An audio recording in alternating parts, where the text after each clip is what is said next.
Heisman winners like Auburn's Bo Jackson, who won the award in 1985. The Georgia game was a showcase for Pat Sullivan, who clinched Auburn's first Heisman in '71 after a 4-touchdown performance.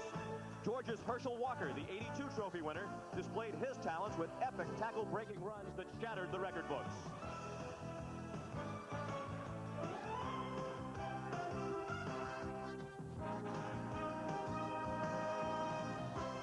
This year, Auburn was soaring toward a 4th straight SEC title. But after going unbeaten in their first 7 games, they've fallen on hard times the last 2 weeks. And Coach Pat Dye is looking for answers, as Auburn sweats it out, hoping for a major bowl bid. Georgia coach Ray Goff has had a roller coaster season. But with a new running back sensation in Garrison Hurst, his Bulldogs may be ready for their first win over Auburn since '86.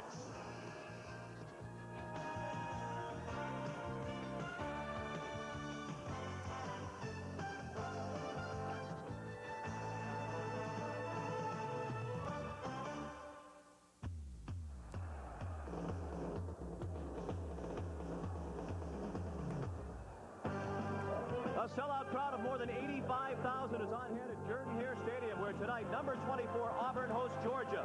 The Auburn fans are always fired up when the Bulldogs come to town, and today their enthusiasm was renewed as Tennessee beat Mississippi, giving Auburn's SEC title hopes a boost.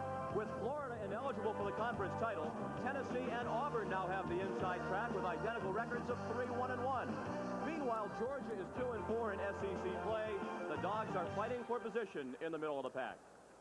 Hello, everyone, and welcome. I'm Sean McDonough. We're delighted to have you with us on ESPN for the two teams that were dominant in the SEC in the decade of the 1980s. Between these two schools, they won 7 SEC titles. Georgia controlled the early part of the decade, winning 3 titles, led by Herschel Walker. Auburn came on over the second half of the decade. They won 4 conference titles, led by Bo Jackson and one of the best defenses in the nation. But 1990 has not been as kind to these two teams. Georgia trying to avoid its first losing season since 1977. Some say Coach Ray Goff's job is in jeopardy. And Auburn, after a fast start, now struggling, trying to get their Sugar Bowl hopes back in track. Strategy always a key to these two teams. Running game is featured. Here's Mike Gottfried down in the locker room. Thanks, Sean. I'm in the locker room of Auburn University. When I think of Auburn and SEC, I think defense. Right here's David Rocker's locker. David will be a big playmaker in this football game today. Let's take a little strategy here. Both teams run about the same offense and defense. Let's take Georgia first on offense. The key matchup is the inexperienced offensive line of Georgia versus a very strong defensive front of Auburn. Garrison Hurst, the tailback, the freshman. They'll try to get him the ball numerous ways, but the important point will be whether they can average 4+ yards on first down. If they can, then they can get themselves in pretty good situations. Let's reverse on the other side. Auburn's offense, I look for Pat Dye to unleash Stan White, the redshirt freshman quarterback today. I look for him to throw the football on first down and try to get themselves in situations where they play a wide-open football game. Look for Georgia to blitz a lot on defense to try to make that first down situation not work for Auburn. Let's take one play that you'll see about 12 times for each team in this ball game, the toss sweep. On the toss sweep, you'll look for the tight end to block the outside backer, the tackle to reach on the defensive end, the guard to pull around on the backer, the center to cut off the nose guard, the guard to pull around on the backside backer, and the tackle to cut off. The fullback will look through for the strong safety and try to block support. Both tailbacks will be given the pitch from the quarterback and try to find a seam and break it open. This will be an exciting football game. A lot of emotion, and it's a big rivalry. Back to you, Sean. As Mike points out, these two teams very similar from a strategy standpoint. They are also very familiar with each other off the field. With more on that story down to the sidelines, here's Kevin Kiley. Thank you, Sean. Athens, Georgia, about 160 miles east of here, and in 98 years, these two teams have built up quite a rivalry. Vince Dooley, 25 years, the head coach at Georgia. He's now the athletic director in Athens. Well, he's a graduate of Auburn University. Ray Goff, the head coach at Georgia, 1976 SEC Player of the Year, and Pat Dye, the head coach at Auburn, he too a graduate of Georgia. 1959, he was an All-American for the SEC champions. It's a friendly but a fierce rivalry, typical SEC football. Back up to you, Sean. ESPN's presentation of CFA primetime football, Georgia versus Auburn, is being brought to you by BASF, the spirit of innovation, by Aetna, a policy to do more, and by Champion, makers of the high-output technology spark plug, the world's most advanced. It's a border war as Georgia meets Auburn in Auburn, Alabama. We'll have the opening kickoff in just a moment. Georgia and Auburn set to finish our triple header on ESPN on this college football Saturday. This rivalry dates back to 1892. It's the oldest rivalry in the Deep South. Auburn with a slight edge based on their wins in the last 3 meetings between these two schools, including last year's game in Athens. The Tigers won it 20-3. Chad Wilson on the left, and he'll handle the kickoff. Georgia won the toss and elected to receive. Wilson crossed the 20 and went down right there. The Georgia Bulldogs on offense, led by junior quarterback Greg Talley. The fullback is Max Strong, the tailback, the freshman Garrison Hurst. The receivers, Hummings and Kevin Maxwell. The starting tight end is Chris Broom. The tackles, Bill Rosenberg and Lamont Tellis. The guards, Hayes Sadler and William Wynn. And the center, playing with a broken right wrist, his snapping hand, Jack Swan. Wouldn't be surprised, Sean, early if they try to get him off of him and throw the ball deep. There you could see emotions right off the bat. The right tackle moved and fired out, and they're going to get a penalty right off the bat. Noise will be a factor here in the signal calling. This is a noisy stadium. Mike Gentry, the referee. These folks know that Tennessee beat Mississippi. Looks like it's a fired-up team. This is seniors' last home game. And here again, I think this is the biggest matchup, whether that offensive line of Georgia can play against this defensive line of Auburn. 1st and 15 from the 15. Talley intercepted. Dennis Wallace picks it off for the Auburn defense.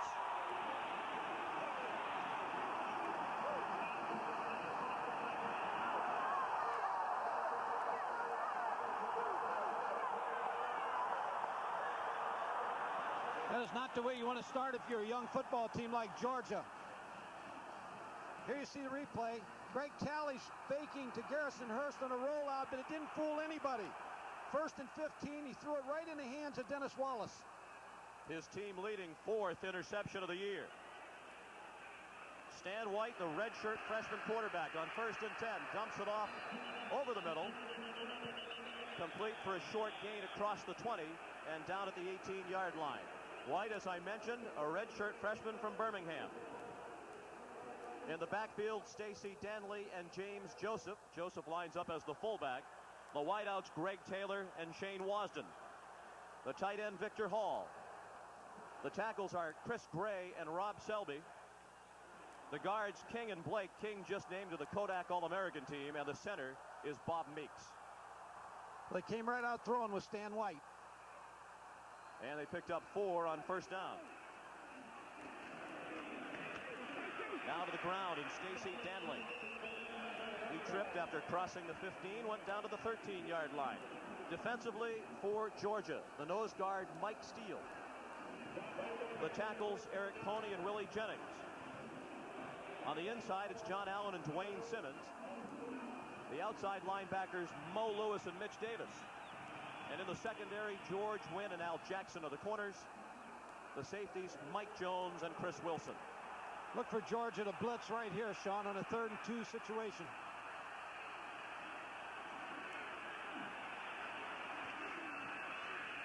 White throws complete. Joseph inside the 5, out of bounds at the 3, with a 1st down for Auburn.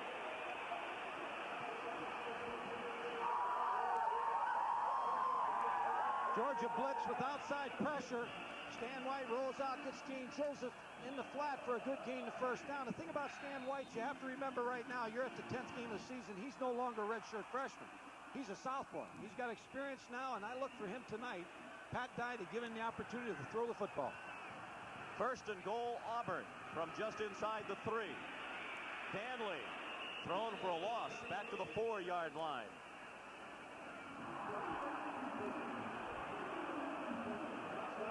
What Georgia's going to try to do in the goal line situation in short yardage is bring pressure from the outside. You'll see Number 2, Al Jackson, getting up the field along with the inside linebacker and forcing the play, Mitch Davis in the backfield. Georgia graduate Pat Dye, now the head coach and athletic director at Auburn in his 10th year with the Tigers. 2nd and goal. White throws it away. That's a good choice by Stan White. He had no one open on the sprint out. He just threw it away. He knows he's got a 3rd down situation to come back to. A heady play by the redshirt freshman. Coach Dye says, as a quarterback coming into Auburn, White is as good as any quarterback they have had. There's Pat Sullivan, Heisman Trophy winning quarterback at Auburn himself. He has a lot to do with the development of Stan White over the years. Well, he does, and it's good to have a quarterback coach who did play quarterback. He can relate to what's happening to him on the field. Tigers taking a lot of time in the huddle. 8 seconds left on the play clock as they get over the football. 3rd and goal. White faked the toss, throws for the touchdown.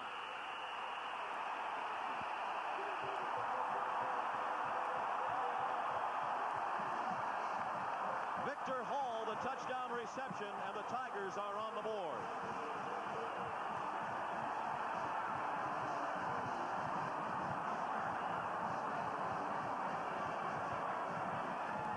You may see the development of a great quarterback tonight. Freshman Stan White opening it up. He's going to throw a lot of passes tonight. He's in control of this offense. You might see a great player develop in this football game. Jim Von Weil adds the extra point. He's a perfect 24 for 24 in that category this year. Victor Hall, his first career touchdown, gives Auburn a 7-0 lead.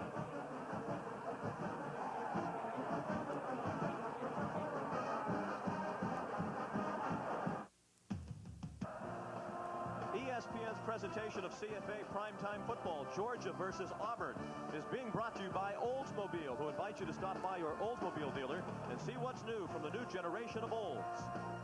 And by Budweiser, the king of beers with that clean, crisp, cold taste. Nothing beats a Bud. Auburn taking advantage of the interception by Dennis Wallace. The touchdown pass of 3 yards. White to Hall. It's 7-0 Tigers. Dickinson with a kickoff that goes through the end zone. Chad Wilson couldn't handle it. And for the 2nd consecutive possession, Georgia gets the football at its own 20. After the interception by Wallace, the scoring drive covered 21 yards, 6 plays, took just 2 minutes and 16 seconds, and Hall scores the first pass of his Auburn career. One of the things you have to worry about if you're Ray Goff and the Georgia coaching staff, you have 60 players who are freshmen and sophomores. They could get rattled in this scene tonight. There's a lot of noise, a lot of people pulling for Auburn. They could get rattled early. Should say the first touchdown of Hall's career on his 13th pass reception. Chris Broom, the tight end, the motion man. Garrison Hurst. Whistle down after a gain of 1. Taken down by the inspired Auburn defense. The nose man is Walter Tate. Outstanding tackles in David Rocker, a Lombardi Trophy finalist, Lamar Rogers. The inside linebackers Cunningham and Willis. On the outside, Merchant and Barlow. Eric Ramsey and Corey Barlow are the cornerbacks. The safeties, John Wiley, first team SEC, and Dennis Wallace, the man who leads the team in interceptions now with 4.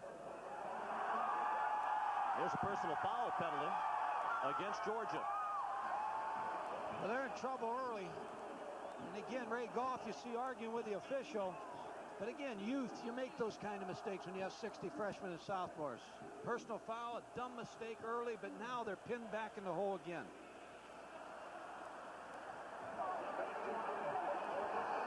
Frustration. Frustrated because it backs Georgia up to its own 10 and sets up 2nd down and 20. Georgia, 2 men in motion, and there's a flag down to the play. Hurst down at the 6 for a loss of 4. Flag likely against Georgia for illegal motion. Again, Sean, what you have is a young team against a very inspired veteran football team in Auburn. A lot of mistakes early. They've got to regain their poise. Offense is is declined. We'll play a third down. See, again, the noise becomes a factor. You're right in the end zone, right for the students and the band. You can't hear the signals. Two backs moved right off the bat. It's just a little bit of a problem for him early to be backed up in this end zone. The offense has been Ray Goff's biggest disappointment in this season of disappointments. He thought the defense would be good. Defense has been decimated by a number of things. Academics have been a problem. Some of the players caused them to leave the team. Injuries a big problem. They've lost 9 defensive linemen at the Bulldogs since the start of practice this summer. 3rd and a mile. And Hurst didn't go anywhere near a mile. Perhaps a yard or 2 out to the 7, and that's it. And Georgia will be forced to punt from the shadow of its own goalpost. Well, George Hafner, the quarterback coach, needs to get the Georgia offense and just get them on the bench and gain their composure, because they're going to get blown out of here if they don't real soon. I look for Auburn to go after this punt, but they just need to settle down, get a little field position, and not create all the turnovers themselves.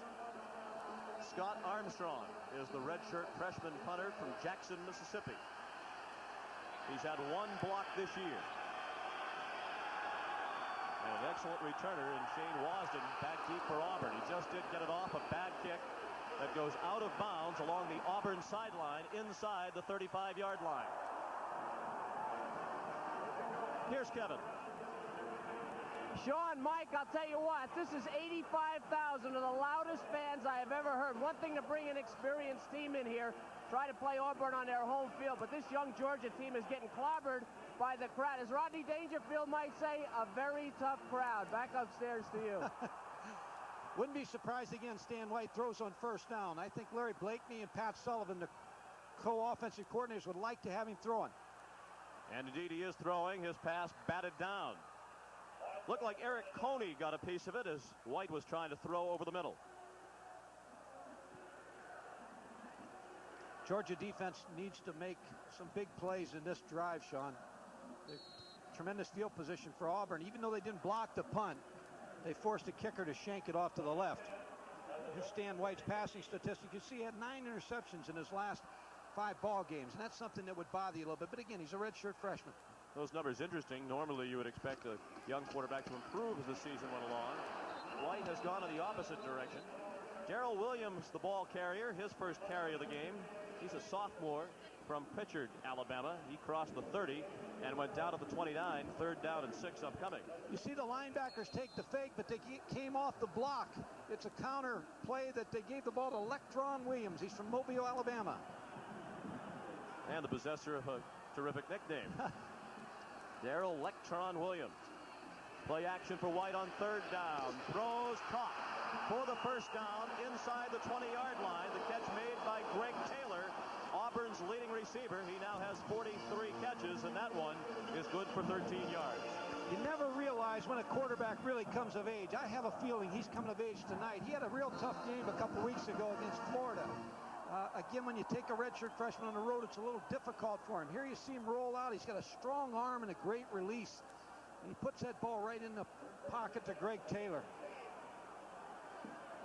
They say White's biggest problem lately has been really a team-wide problem on offense, and that is picking up blitzes from the opposition. He hasn't handled it well, but neither has the rest of the offense. There's Electron again. Down to the 15, a gain of 2 on 1st down. On every 1st down play so far, Georgia has blitzed. Now, as a defensive coordinator, your thinking has to be, I have to stop Auburn. But there's an old saying in coaching, you live with a blitz, you die with a blitz. So you have some possibilities of some big plays here for Auburn.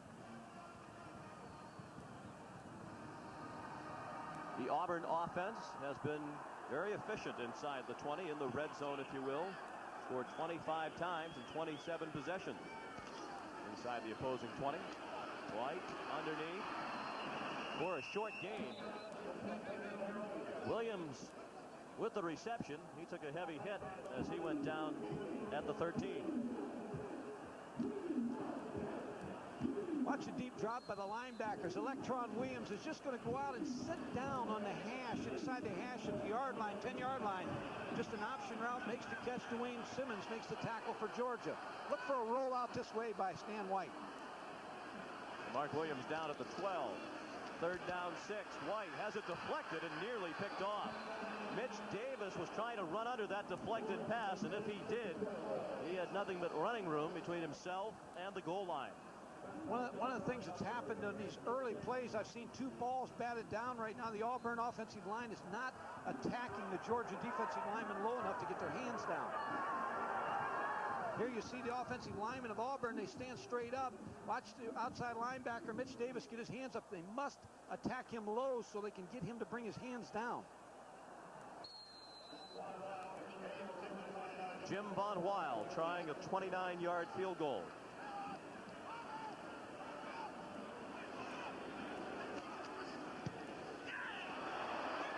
It's good.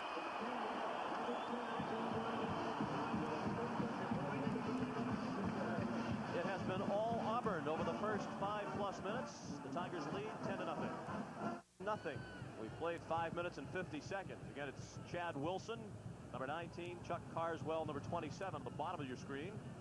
They've been busy. This is the 3rd kickoff they will have handled from Chris Dickinson.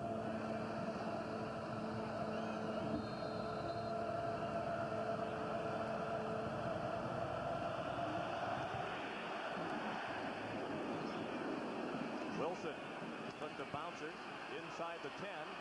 Tries to cut across the field, and he did not make it. Clarence Morton, the backup free safety, made a big play on special teams for the Tigers.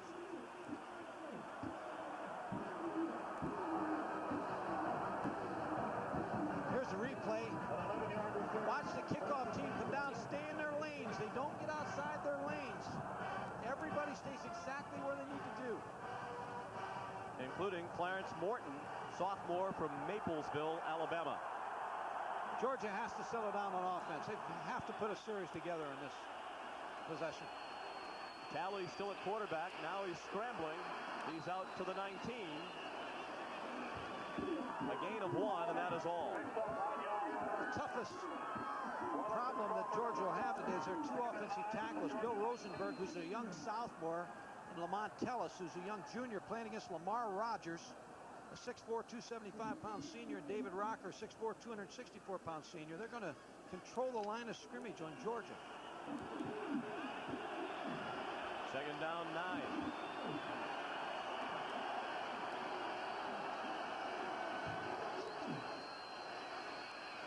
Quick hitter is complete. Damon Evans with the reception, and he's down at the 25, still nearly 4 yards short of a first down. What Georgia needs to do is have good mix in their play calling so that they can keep Auburn from drawing a bead on them. They're a toss sweep team. I wouldn't be a bit surprised they try to get the ball to Garrison Hurst here, running the sweep wide. Those numbers have Talley the 3rd-rated quarterback in the SEC, behind Vanderbilt's Mike Healy and Florida's Shane Matthews. Big 3rd and 3. Man open, caught. First down out to the 35-yard line. Shannon Mitchell, the backup tight end, freshman from Alcoa, Tennessee, picked up the first down. Good play action by Greg Talley. You watch Shannon Mitchell, another true freshman, 6'3", 230, just curl over the middle. Just see him just come back to the football. The linebackers get sucked in by the fake. Here's the hit from James Willis on Greg Talley. Somebody will have to tell him if it was complete. Indeed it was, for the first down at the 36. Larry Ware, the backup tailback, out near the 40.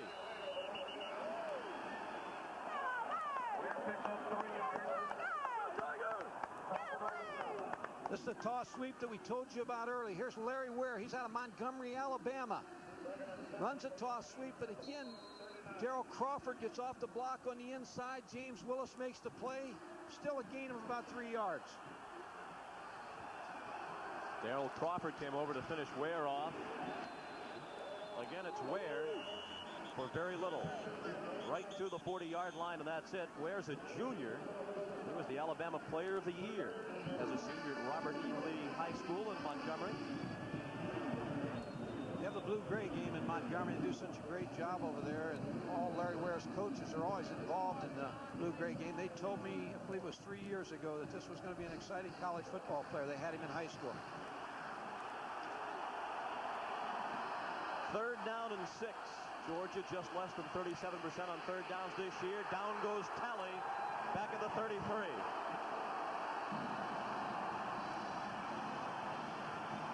Lamar Rogers and James Willis combine on the sack. Lamar Rogers just comes over Lamont Tellis, and James Willis comes from this backer spot, blitz late on the blitz, and sacks Greg Talley. Sometimes you can blitz, you'll blitz right on the snap of the ball. Sometimes you have a delayed blitz, and that's what James Willis did there. He sat, read the play, let the offensive line set their protection, then blitz late.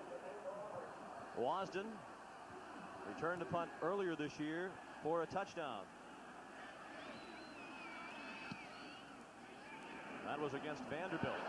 Nice pick this time by Armstrong from the 20. It's Wasden. Finds a seam. 40. And tripped up just short of the 45-yard line. 47-yard punt and a 24-yard return for Wasden. Down on the sidelines, here's Kevin Cannon. Very much, Sean. 25 years, the head coach of Georgia, graduate of Auburn. Special feelings coming back here as an athletic director? Well, it's a pretty intimidating place, particularly for the young players that we have out there, and I think we're seeing a little of the intimidation with the youth right now. Let's talk about Ray Goff now. You've never had to hire a coach. You've never had to fire a coach. Ray, his first 2 years, not the most productive years in Georgia football. What's your evaluation? How do you feel about the job he's done? Well, I think he's headed the program in the right direction. I knew that we were going to have a little bit of a down period, and he's had 2 great recruiting years, and I really think that this might be the youngest football team we've had in 27 years. It's hard to play when you have one senior on offense, one on defense, and one in the kicking game in any league, particularly in this conference. But they've got a lot of great young players, and the future looks good. So Ray Goff will get some time. He'll do a job. He'll do a job. Thanks, Vince. Back upstairs to you guys. And back upstairs in time for a great catch by Fred Baxter to give Auburn a first down at the Georgia 37. Fred Baxter just snatches this one out of the air. 6'4", 210 pounds. He runs an out pattern. He's down the field. You see Stan White with a reach. Watch this catch. Watch him just reach that hand up there, gain control with one hand, and bring it into his body. Excellent catch by Fred Baxter. 11th reception of the year for the sophomore from Brundage, Alabama. He's listed as the 3rd string tight end. For the near side, incomplete, intended for Taylor, and he got leveled by George Wynn. Well, Greg Taylor's going to go back to the huddle, and he's going to explain to Stan, get it down just a little bit because I want to stay in the ball game. George Wynn nearly knocked him out. I like the way that Auburn's playing this offensive football game. Watch this hit by George Wynn. This high hit that got his attention. Sometimes you'll let him catch a 5-yard pass, and you'll trade a headache for that 5 yards. George had his best game of his career last year against Auburn with 10 tackles. On 2nd and 10 to the run, Stacey Danley through a big hole and down at the 31-yard line. A gain of 7 for Stacey Danley, the senior from Winston, Georgia. When you have a first down play where you throw an incomplete pass, you need to pick it up, and 2nd down, you need to get at least half of it back, and they were able to get 7 yards with Stacey Danley carrying the ball. Get a good mix right now, Auburn does on offense, run, pass, and they're keeping Georgia off balance. Again, this will be a play to watch inside linebackers of Georgia blitz the offensive line of Auburn, trying to make something happen to take away the advantage that Auburn has with a big offensive line. 3rd and 3 with 3 minutes and 40 seconds left in the first quarter. Auburn trying to build on a 10-0 lead. The blitz is coming. White got it away, man open. Herbert Casey still on his feet. Finally tripped up at the 6-yard line. Chuck Carswell made the touchdown-saving tackle. 25-yard gain. Again, I just felt like Georgia has to do something. They have to blitz. But as I said earlier, you live with a blitz, you die with it. Watch the 2 inside linebackers. Blow the gap. Torrey Evans almost gets there, but he doesn't get there. And you got one-on-one coverage on the outside. Herbert Casey makes the play. Missed tackle by Chuck Carswell, able to bring him down. Auburn on the 6-yard line. I think Herbert used his entire arsenal of moves, but couldn't get into the end zone. He nearly did. 1st and goal from the 6. The fullback, James Joseph. Down to the 3-yard line. Second and goal upcoming. The amazing thing about this Auburn team is the last couple of weeks they've had trouble scoring touchdowns. In this particular ball game, this other Mississippi game in the second half, Pat Dye said he felt like he got a little too conservative, but you can see his game plan tonight is not conservative. He is right now trying to turn up the heat, turn up the tempo on this young Georgia team. He wants to try to put them away and put them away early. Second and goal. Joseph again. Bulls inside the 2.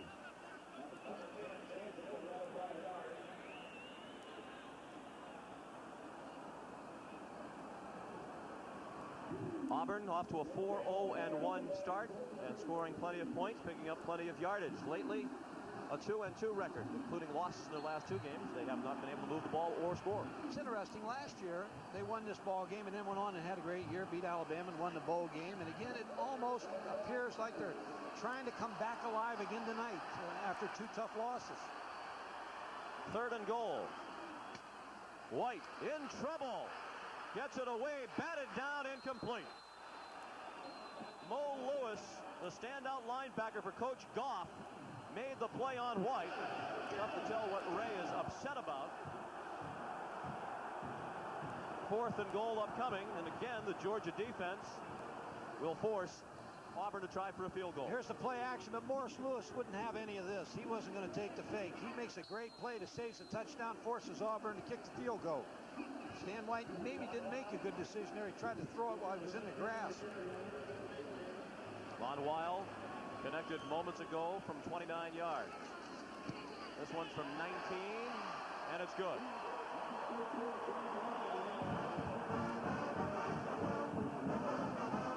It's 13-0 Auburn, but for Georgia, it could be much worse.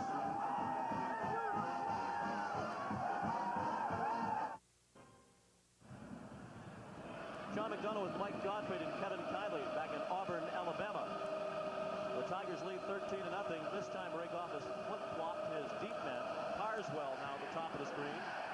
And for the first time, he'll get to handle the kickoff. He started from the 4. And he runs it out to the 28.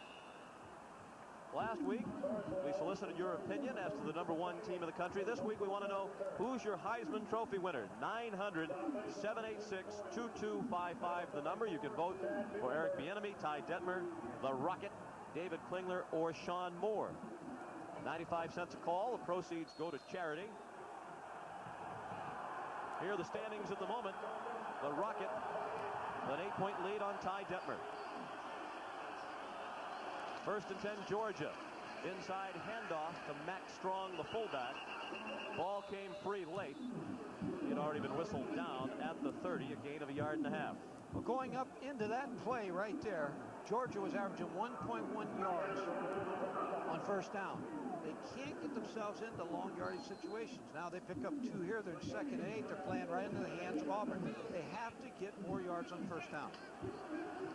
They have to open it up, throw a quick passing game, some play action on first down. Second down, 8. Garrison Hurst to the 32 for a gain of 1. Here's Tim Brendo. Fellows, Eastern Washington is making $175,000 as a Division I AA team to take on Houston. It is 84-14. David Klingler, 11 touchdown passes. That breaks a touchdown passing record of 9 held by Dennis Shaw back in 1969. The problem? Poor Jerry Glanville cannot coach a football game with John Jenkins and David Klingler on the other sidelines. This is absurd. 84 points is a bit much to leave Klingler in to throw 11 touchdown passes. Game's not over either. No, it isn't. Think they can come back? Third down. Talley throws, intercepted. Corey Barlow picks it off.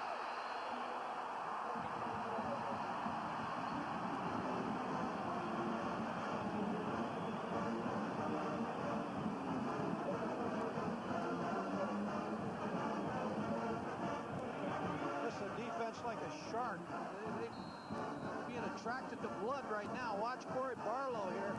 He almost interferes a little bit with Sean Hummings, but picks it off and again puts pressure on that Georgia defense. Hummings came up looking for a call. Perhaps he had a gripe. Second interception of the year for Barlow, the junior from Atlanta. Trying to get it all right on first down. Joseph wide open over the middle. Good move. And he goes down at the 30-yard line. Mike Jones made the tackle for Georgia. That's going to do the first quarter, Sean, but I'll tell you one thing. Georgia, I would look that we probably will have a quarterback change because they were planning on playing Joe Dupree, the 6'2", 190-pound freshman. I look for him to come in pretty soon for Georgia.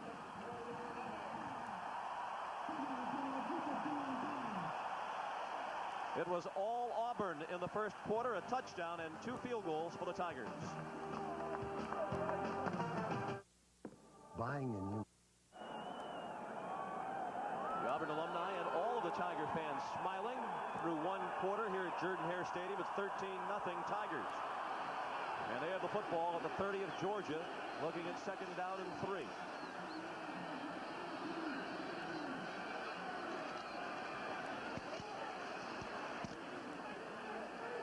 Alex Smith driven back after a gain to the 29-yard line. Smith, the junior from College Park, Georgia. There is a flag down, thrown right where the tackle was made.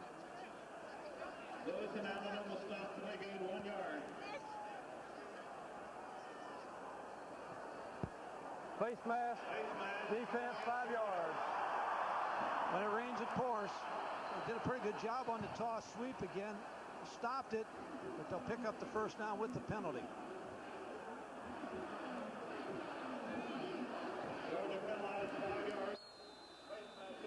First down Auburn, now at the 24-yard line of Georgia.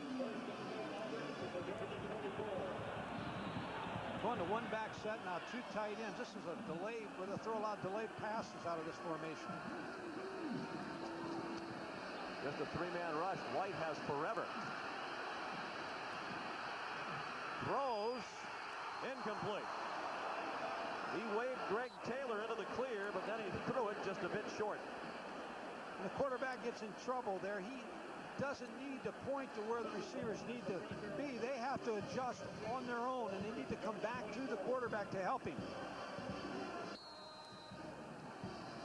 The storyline does not read well for Georgia Bulldog fans. Through one quarter, Stan White 8 of 13. Great field position for Auburn. Their average start, the Georgia 32. 2 interceptions thrown by Talley and 2 turnovers for the Bulldogs. Second and 10. Again, it's Alex Smith down to the 20. Greg Talley has thrown 2 interceptions, but it's not all his fault. He's been under tremendous pressure from that defensive front of Auburn.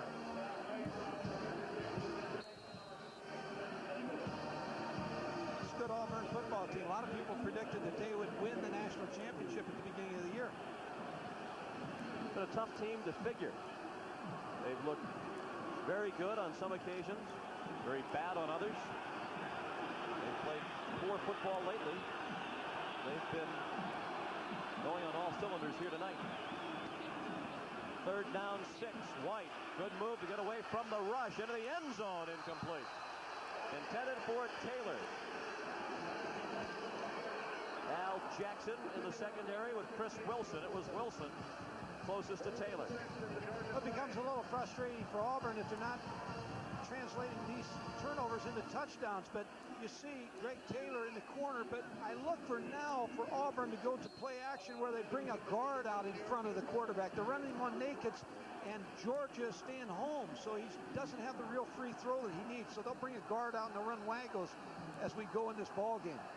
Von Weil attempting a 37-yard field goal. He's on the money again. 3 field goals now for the junior from Akron, Ohio. But the Georgia defense continues to force Auburn to kick field goals, and that defense is helping to keep the Bulldogs in the game. 16-0 Tigers, and we'll be right back.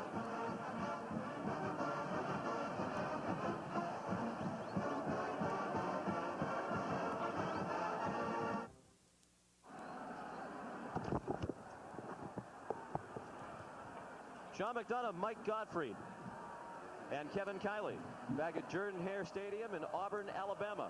It is 16-0, a touchdown and 3 field goals for the Tigers. This is the 5th kickoff for Dickinson. Kickers are going to need oxygen. That kick goes out of bounds inside the 5-yard line. He's tired already. He's kicking it out of bounds. There's Joe Dupree. Wouldn't be a bit surprised we see him on the next series just to try to get something going, settle Greg Talley down, then bring him back and maybe alternate both quarterbacks. Joe Dupree is a true freshman. As I said earlier, Ray Goff is a 60-man freshman sophomore team on scholarship. Very young.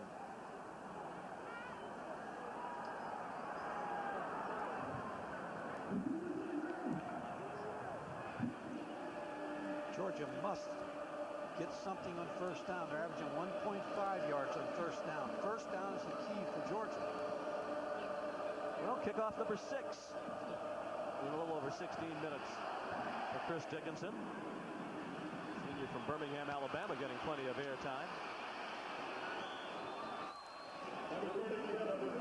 Short kick returned by Brian Cleveland. One time he was a running back, now he's a safety.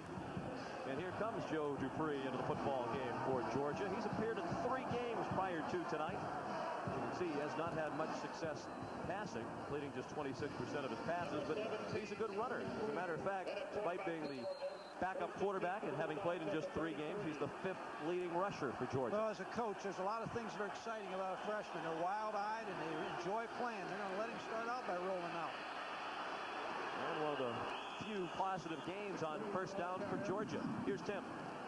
Sean, Fullerton State now goes into the record books as being the team that has the longest losing streak at 11. New Mexico State ends its losing streak of 27 games, blowing out Fullerton by a final score of 43-9. Let's get back to Jordan Hare. The thing about freshmen as we go back again, Sean, they make a lot of mistakes, but again, they're building their future right now, Georgia, on the young players. Larry Ware close to the first down as he crossed the 40, went down at the 43. If he reached the 43, it is a first down, and it would be just the second first down of the game for Ray Goff's Bulldogs.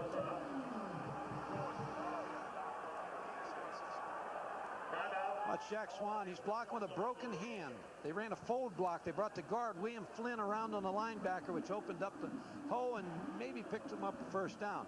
Auburn, if you're Auburn, Pat, now you might be a little frustrated down there. You get field goals. You like to get in there and get a touchdown. Your game plan's exactly what you want it to be right now, but you want touchdowns. You don't want to be held to field goals when you're down there.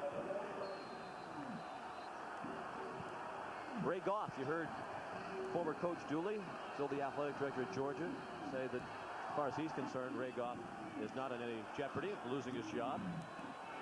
Ray was saying yesterday that the fans have been very patient with him as well. They understand the situation. They've had some problems off the field. A lot of young players on the field. Dupree throws on the run, nearly intercepted. Intended for Shannon Mitchell, but just as the ball arrived, so did John Wiley. Number 9, John Wiley. Again, we talk about a young quarterback, a true freshman. Sometimes he'll make a mistake. Good fake right here to Garrison Hurst. He rolls out, but he just doesn't get enough on it. He's under pressure by Ricky Sutton. He throws the ball, almost picked off by John Wiley. Watch the hit that Joe Dupree takes after he throws the football. No hit, just hit by out. Patrick Swayze. Right. Dupree out to the 47-yard line. 3rd and long upcoming for Georgia. They're looking at about 7 yards to pick up another first down. See Joe Dupree on the last play where he just kind of faded back out of the throw. He just couldn't get anything on it because of the pressure that he received from Ricky Sutton. The pressure now that I think Auburn will try to put on Georgia will be from the outside linebacker spot. Try to blitz them from where they have the 2 receivers on the near side. Short drop, short pass, incomplete. Intended for Kevin Maxwell. Eric Ramsey had the coverage for the Tigers, and again, Georgia will be forced to punt.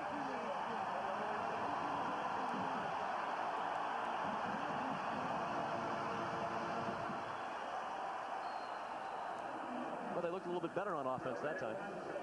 Well, they picked up a first down, but again, it has to be frustrating. And what's going to happen in this ball game, Georgia's defense will eventually wear down unless their offense can put a drive together. And that was Ray Goff's concern coming in with the youth of the offense.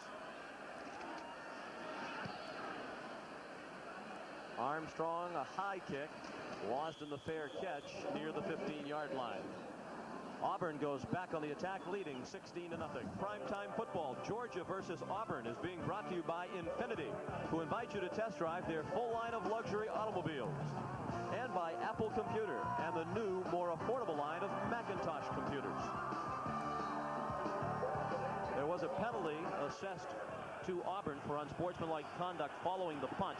The walk-off half the distance to the goal line, and it's 1st and 18 for the Tigers as they start with their worst field position of the game, their own 8. Stacy Danley out to the 11. He's knocked down there by Mike Jones, who is the brother of Georgia Tech quarterback Sean Jones, and they'll be going head-to-head in a couple of weeks.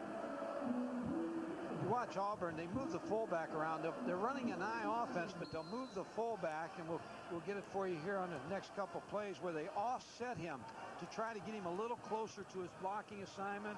Also gets him out of the backfield on passing situations a little easier, and makes it a pretty good play for him. Here they're going with 2 tight ends and 2 wide receivers. On 2nd and 15, 16-0 Auburn. Just less than 11 minutes left in the first half. The delay again to Danley. Coach Dye keeping it on the ground. Danley's on the ground at the 14-yard line. Again, Mike Jones in on the stop. Probably what's going through Pat Dye's mind, and Pat Sullivan and Larry Blakely, the offensive coaches, is they don't want to have a turnover, but also they've been applying pressure the whole game. Now they've got a 3rd and 12 situation. Let's see if they put it up here and put some confidence in their young quarterback.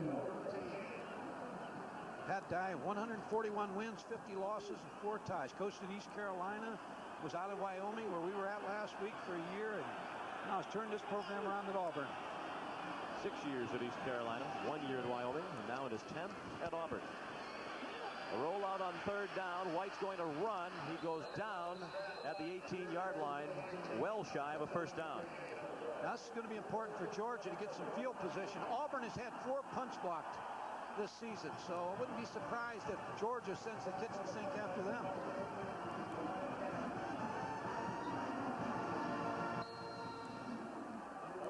Chuck Carswell back to receive the punt. He returned 169 yards for a TD against Kentucky. Richie Nell just did get it off. A short kick, and it takes an Auburn roll all the way to the 31-yard line. A 50-yard punt for Richie Nell. Much of that on the bounce.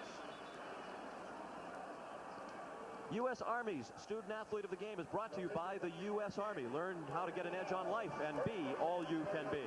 Tonight's honoree is Auburn's number 28, Pedro Cherry. He carries a 3.45 GPA in pre-engineering, and he's a member of Phi Eta Sigma, the National Scholastic Honorary Society.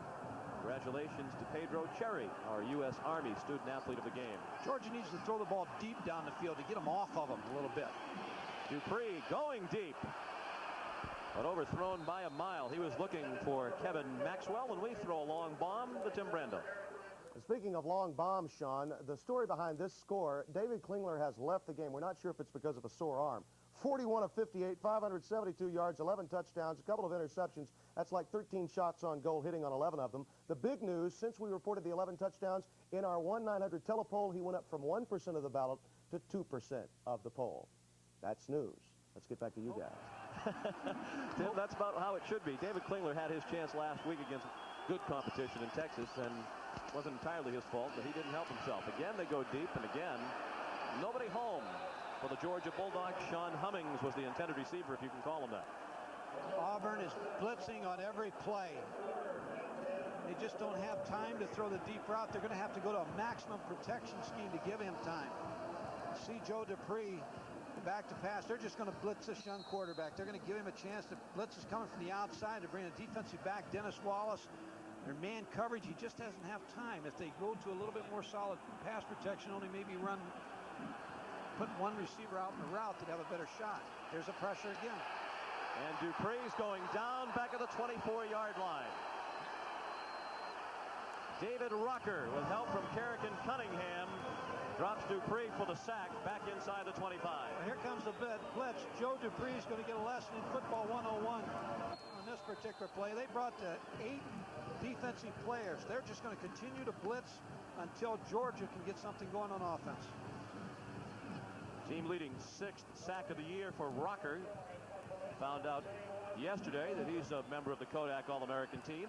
Scott Armstrong, the punter. Sean, they must go to maximum protection to give them any kind of chance to throw the football. Another good punt. And again, it's Wasden with the fair catch at the 32. 16-0 Auburn. We'll return to Auburn, Alabama right after this.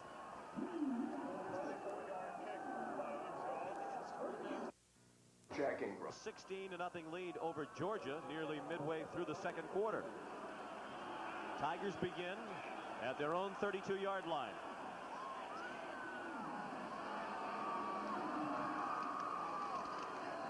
Stan White. Underneath pass intended for Darrell Williams. Incomplete. Mo Lewis had the coverage for Georgia. It's a very young Georgia team, as Coach Dooley was mentioning moments ago. It's the youngest team Georgia has had in 27 years. Just one senior starter on defense, no senior starting on offense. Georgia has played 11 true freshmen this year, 8 redshirt freshmen. The leading rusher is Hurst, a true freshman. The leading receiver, Andre Hastings, out with an ankle injury, is a true freshman. White throws, batted down. He was under pressure that time from Mitch Davis. 3rd and 10 upcoming. Well, Georgia is in this situation. Ray Goff felt 4 reasons. First of all, the Jan Kemp trial back in 1986. The effects that it had on recruiting after that. There was a period of time, 85-86, when the competition was taking Prop 48 players. Georgia didn't take any. They signed 5 one year, and their 25 scholarship allotment that they had to release them after they didn't make the test score. And then the NCAA cut them back 4 scholarships in 85-86. You tie all these things together, and that's why they're a young football team today.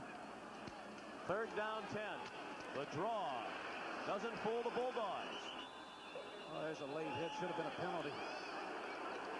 And there is a flag down. Looked like one of the Auburn linemen pushed down a Georgia defender well after the play had ended. Rob Selby, number 78, looked to be the guilty party. It's been one of the criticisms of the Auburn football team that the coaches feel like that they lull themselves into Dead ball, personal foul, offense. Play a 4th down. When things become easy and they score some points early, that they kind of lull themselves to sleep, and that may be happening to Auburn right now. It's a team that has been very up and down, and Coach Dye has talked in the press locally about dissension problems on this team. It has not always been a unified Auburn team.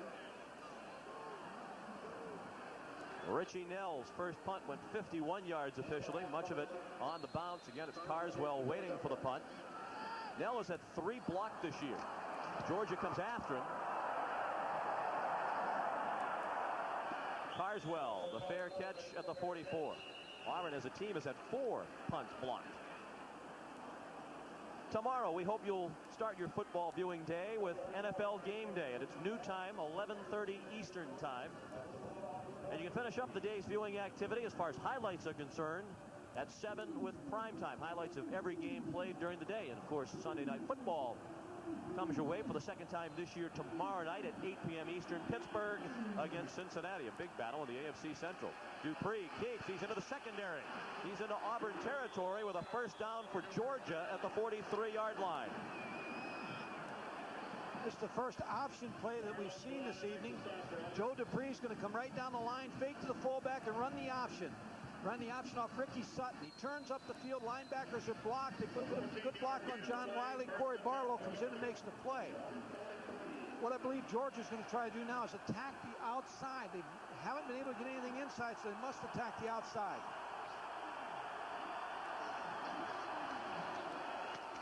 First and 10. Big hole. Larry Ware inside the 35. He picked up 8 yards on first down. That's what they need to do on first down. They need to pick up yardage to put themselves in good situations where they can run and pass on second and third down and not always be in long yardage situations. It's an important drive for Georgia and this young football team. Joe Dupree in relief of Greg Talley. Now the quarterback. Movement before the snap. Looked like the Georgia offensive line was moving ahead of the snap. Dead ball. Ball start on the offense. We're going to play a second down. It's Bill Rosenberg. He's a sophomore out of Moorhead, Kentucky. Familiar with that? That's where I went to school, Rowan County High School. Did they retire your number? If not, they should. In shame. 5-yard walk-off. Backs Georgia to the 40-yard line. Again, the option. High pitch, and Wares dumped for a 1-yard loss. Eric Ramsey came up from the corner to make the play. Instead of being 2nd and 2, they're in a 3rd and 8 situation. You just put yourself in difficulties on the penalty. They're going to run that same option that they ran where Joe Dupree picked the yardage up, but they ran it to the tight end side, and they forced him to pitch it early. Eric Ramsey's up in the backfield, makes the tackle. When you make an option quarterback make his decision quick or confuse him, that's the way you play the option. Look for the sprint out, Sean. 3rd and 8. The situation for Georgia, trailing 16-0. Dupree, a little bit low, intended for Sean Hummings. Georgia felt that they were going to get the blitz. They had a 3-step drop, and we're going to throw that ball on time to try to beat the blitz. Just threw it a little low on the post. Ray Goff trying to encourage his young football team. And he's going to encourage that lineman not to jump off sides. Shane Wasden waiting for the punt.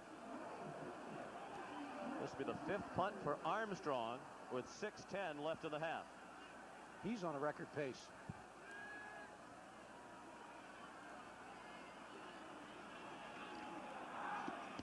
Plenty of time. The punt's a bit of a pop-up. And Wasden makes the fair catch at the 22. How do the coaches arrive at play selection? Yesterday, Mike Gottfried explained it to us. I'm in the quiet of the coach's press box, and I want to show you how a play is born. The coaches up here have all different types of charts. On each play, they're marking down the plays, the defenses, the fronts, the coverages, and the blitzes. Now it's important for this coach to disseminate all that information and get it down to the sideline. The coach through his headset will say, it's 3rd and 7, we're in the red zone, expect a 50 defense, a blitz, strong safety blitz, and cover 1 man. Worst seat in the house, loud, people are pulling on my headset, but I have to make the play. I get the information from above, go down red zone, decide on the play I want. I give the formation. I, right, wing. The player takes in 2 jet shallow cross, and that's the play we're going to run. They're the Auburn coaches now disseminating that information you were talking about. I think it's important for people to realize that when this referee drops that hand, you have 25 seconds to make that decision. You've practiced every one of these situations. You have your plays ready to call. Pat Sullivan right there. But as I say, sometimes confusion on the sideline is a tough place to call them. A lot of times they'll call them from up here in the press box. In this instance, Auburn sent the play in with the player rather than signal it in. White to throw on 2nd and 6. Now he's running. He's down short of a first down. His knee touchdown at the 30. They'll need 4 more to pick up a first down.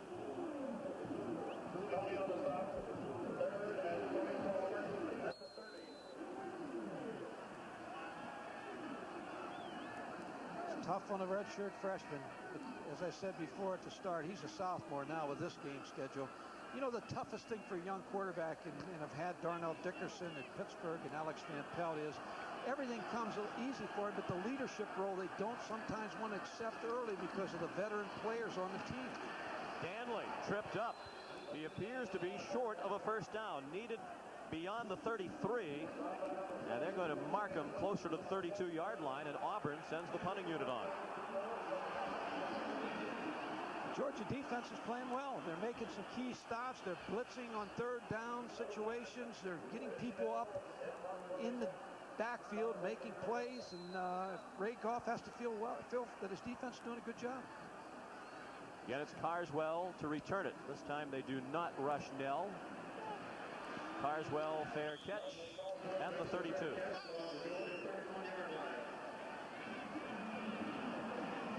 Let's update you again on our 900 number and on the current standing in our informal Heisman poll. 900-786-2255 the number if you want to vote for Eric Bieniemy, Ty Detmer, the Rocket, David Klingler, or Sean Moore. 95 cents is what the call will cost you. The Rocket was injured in the second half of that Penn State game you saw earlier on ESPN, has the lead at the moment. Up the middle go the Georgia Bulldogs with Alfonso Ellis, the fullback. He gained a yard, and that's all. Boy, Sean, I know who I'm going to vote for in that Heisman poll. We'll save it till halftime. Okay, I'm going to tell you at halftime. I won't make the phone call then. That's right. You can save yourself the 95 cents because your opinion will be given over the airwaves. I will say this, the 11 touchdown passes by David Klingler did not compel me to change my vote and go with David.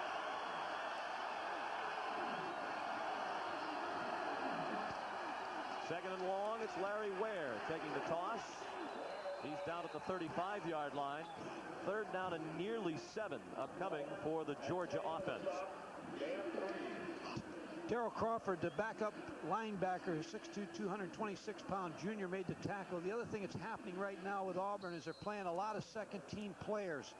You see right here is number 76, Walter Tate, gets up the football field. Number 98, Mike Campbell, a backup. Number 56, Darrell Crawford, a backup. They're trying to wear down this Georgia football team, playing 2 units against them.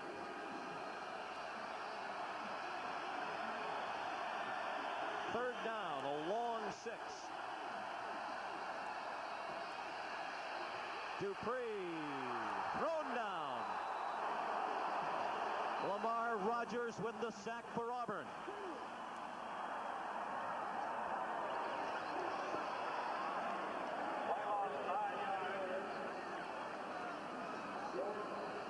The right side of your screen, Walter Tate, the middle guard, number 76. Lamar Rogers, number 91. They just beat the defensive lineman. Number 74, Mike Fellis. Get in the backfield, make the tackle. Joe Dupree didn't have any time to look over the field to see if anything was open. Armstrong to punt for the 6th time. There's very little breeze in the stadium tonight. It is not effective. Big rush. They hit the kicker and a flag comes down.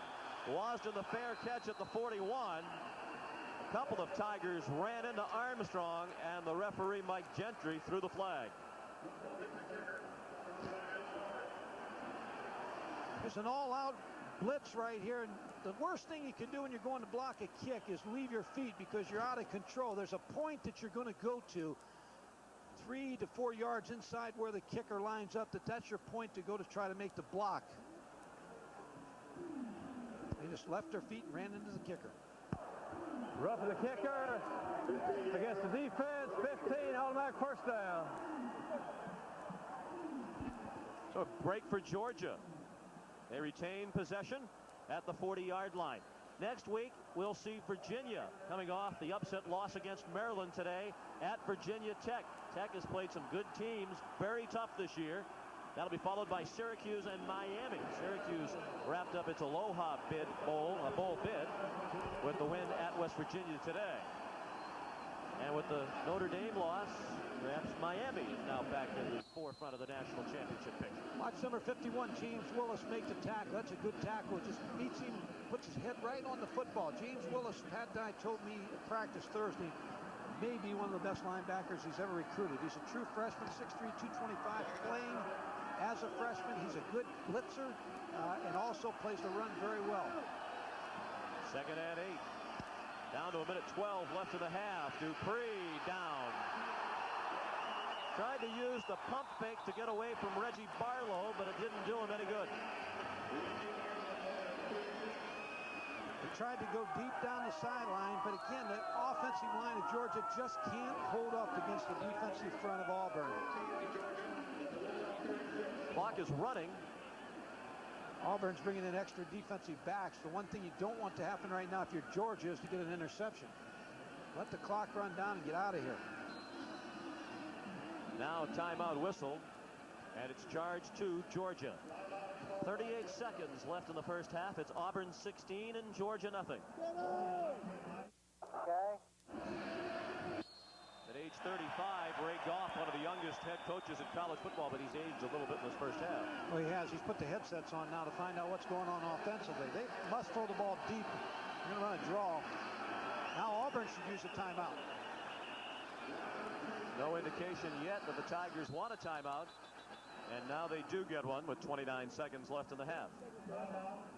Coming up at halftime, the USF&G halftime report with Tim Brando and Lee Corso. They'll bring you up to date with everything that has happened today in the world of college football. Another topsy-turvy Saturday in college football. The bowl picture becomes muddled again, as does the national championship picture and the Heisman race. Pat Dye has to be a little bit concerned. He'd like to have a few more points in this game. He's just totally dominated this first half, and to only have 16 points has to frustrate him. It'll give him something to go into the locker room at halftime and complain about, and maybe kick and scream a little bit and try to get their attention. Now, they just roughed the kicker, but they came close to a block. With this little time left, you rush the kicker again. The way they're dominating this football game, I'd bring them all again. I'd try to block the kick, and I'd use my timeouts. I'd throw 3 balls down the field as far as I could. Again, your defense is playing so well. Try to be the aggressor on offense. Plus, you got a tired punter. Get this shit over with. Blockers might be a little bit tired as well. 29 seconds left. First half, 16-0 Auburn. 1 touchdown and 3 Jim Von Weil field goals for the Tigers. And 10 men up a line of scrimmage to rush Armstrong.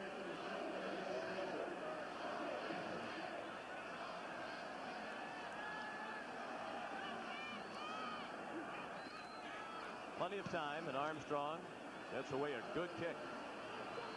Wasden from the 13 ties the middle. Flag flies as Wasden went down at the 22.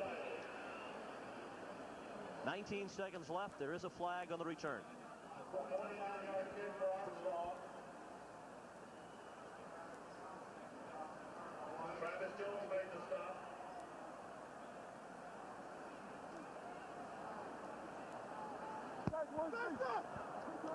Clipping on the return team. Be a first down. Half a distance. Here's Shane Wasden receiving the punt. There's the clip. Number 27, Eric Ramsey. Hit the Georgia defensive player in the back. Looked like 55. Wayne Bilesma also might have been guilty of a clip. 11-yard line, the starting point for Auburn. They're just going to kill it, Sean. Just take the ball and step back, down it, and go in at halftime and regroup.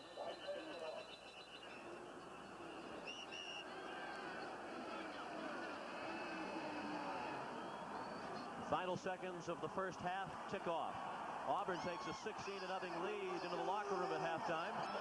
We invite you to stay tuned for Tim Brando and Lee Corso and the USF&G halftime report. To Sean McDonough. Thank you, Tim, and certainly that news is of interest to fans of these two schools. Auburn in particular. The Tigers leading 16-0 at the half. Down on the sidelines, here's Kevin Kiley with Georgia coach Rick Goff. Okay. All right, thank you, Sean. Coach, your defense didn't play bad in that first half. No, I'd say they played very good. You know, we turned the ball over, and the 4 times they scored, they got the ball in our territory. And 1 time it's a 44. We're playing hard. We just got to quit making mistakes on offense. It's been a problem all year, and I'm confident we'll come out and play better. Tough place to bring a bunch of youngsters, huh? Oh, anywhere you play in Southeastern Conference is tough, and this is not unlike anywhere else. All right, Coach, good luck. Thank you, appreciate it. Sean, back up to you, Sean. Thank you, Kevin. Auburn will get the ball to start the second half. 3 men back deep. And our first look at John Casey, left-footed place kicker. Herbert Casey has some running room along the sideline. Flags fly, a late flag thrown back at the 25-yard line. Herbert Casey brought it out to the 42, but it might be coming back.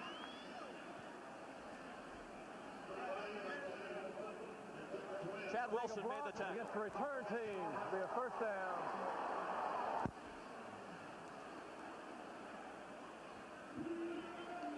See the return right here. All the defensive people, Herbert Casey on the return, you can't leave your feet. You can't block someone low, and that's the call. They found one of the Auburn players left his feet and chop blocked, and that's the call on this particular play.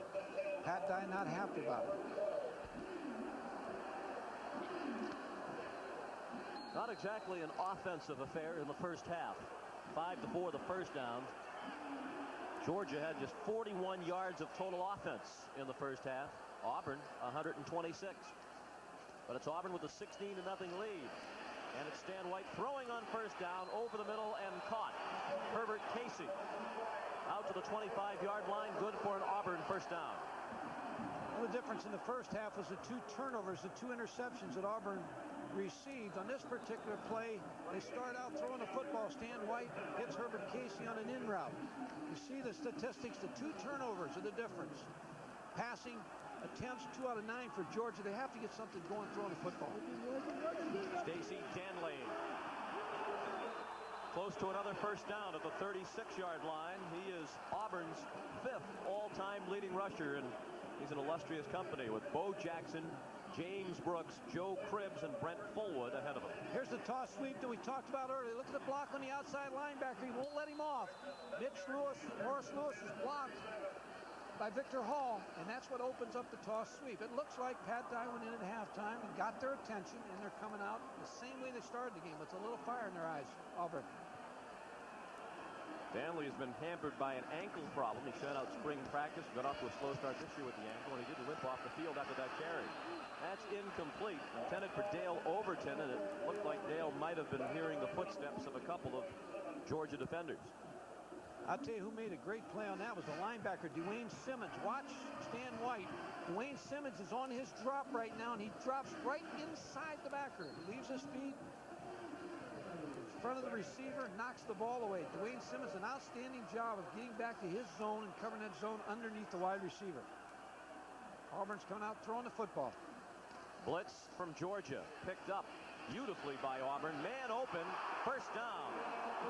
Fred Baxter with his second nice catch of the game. He made a one-handed grab in the first half, and that time he took a big stick from Mike Jones after the catch. Okay, Georgia blitz. Both inside linebackers coming, but they're playing zone coverage behind it. You see Fred Baxter is going to come open here. All kind of time for Stan White. They pick the blitz up, and they're playing zone coverage behind him. Fred Baxter makes the play. Auburn on the move with the Georgia 44. A minute and a half played in the third quarter. It's 16-0 Auburn.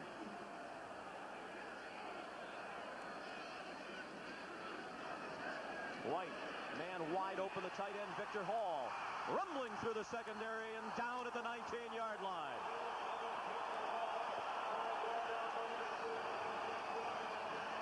Same play that Auburn ran early, the misdirection play. They faked the toss sweep because they run the toss sweep so well you have to defend it. Here's the fake. Knotts, you see Victor Hall just sit down, gets the ball. Now, watch the yardage he makes after the catch. Good speed by that tight end.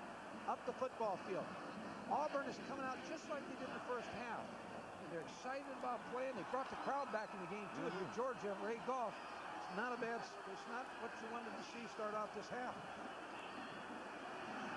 This is the area of the field where the Auburn offense struggled in the first half. Danley thrown for a loss. Torrey Evans, the sophomore linebacker, came slicing through the hole and dropped Danley at the 22. Well, they're bringing linebackers in every play. Watch the 2 inside linebackers. Here they come again. Torrey Evans sneaks through and makes the play. The offensive guard and the center both came off on the offensive play. One of them have to come off on the linebacker, and they didn't do it. Torrey Evans came through scot-free to make the tackle in the backfield. Watch the tight end on a delay here. They're open for a delay because they're sending the backers. On 2nd and 13, it's Danley to the left side. He's back to the 19. 3rd and 10 will be the situation for the Auburn offense. Well, a toss sweep, as I said, for both these teams. It's just like Pat Sullivan sending him to play. See, he wears a different color so that the quarterback can find him when there's problems and you get into a ball game and all kinds of things are happening on the sideline. You can find him because he's wearing that bright sweater so the quarterback can find him and get the signal. Auburn doesn't want to settle for a field goal. They have 3 of those already. On 3rd and nearly 10, White to the corner of the end zone. He threw it away. Herbert Casey had 3 Georgia defenders near him. Well, what's happened, again, Georgia's blitzing a lot, and Auburn's able to move the ball out in the field, but when they get down to about the 20-25-yard line, they run out of room. And the the blitz is really affecting him in the red zone area. Stan White, a little frustrated, gets a chance to go over Pat Sullivan, talk to him. Pat's been there, he's been on this field. He knows he's had the same problem, so he can relate. Auburn has scored just 2 touchdowns in their last 9 quarters. All their scoring last week against Southern Mississippi from Jim Von Weil, who kicked 4 field goals in that game. Trying for his 4th here, and he has it. 4th field goal of the football game for Jim Von Weil, and it's 19-0 Tigers. Auburn is being brought to you by Chevy Trucks. More people are winning with the heartbeat of America.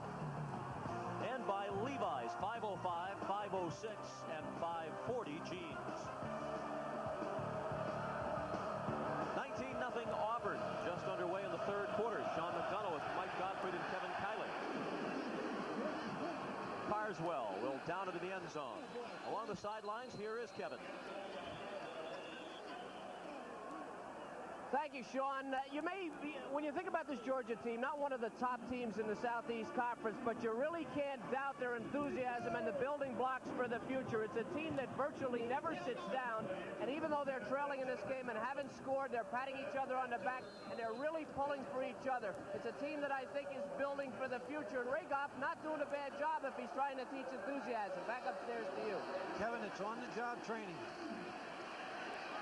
Late pitch by Dupree. Hurst lost it. At the 23, a scramble for the football, and the Tigers have it.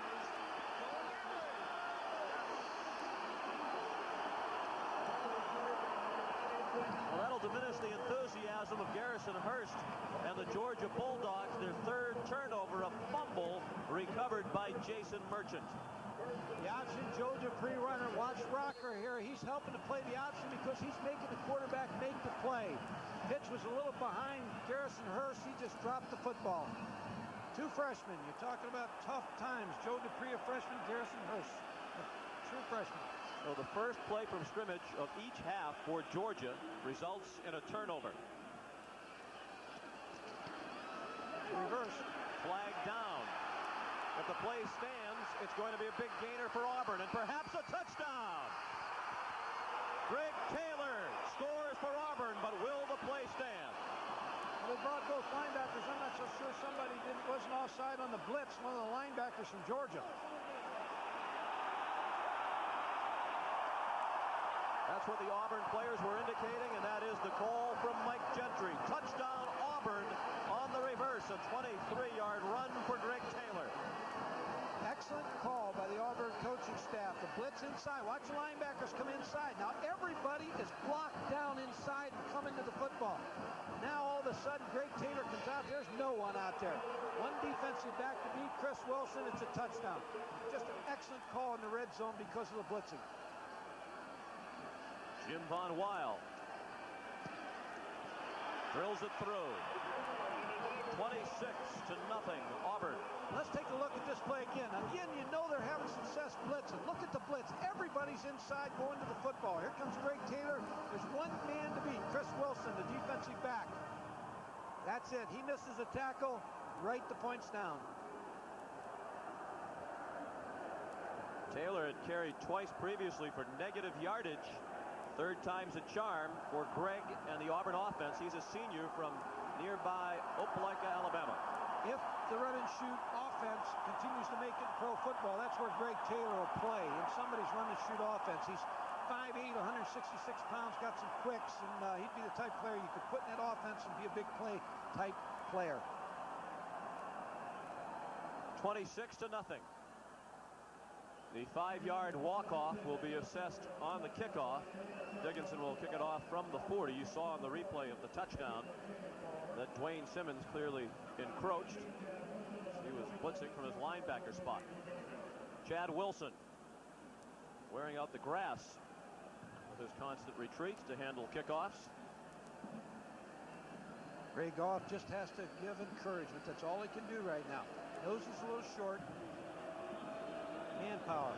Talking to his running back about the fumble.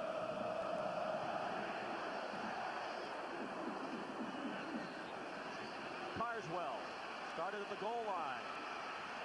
And a good run back to the 23.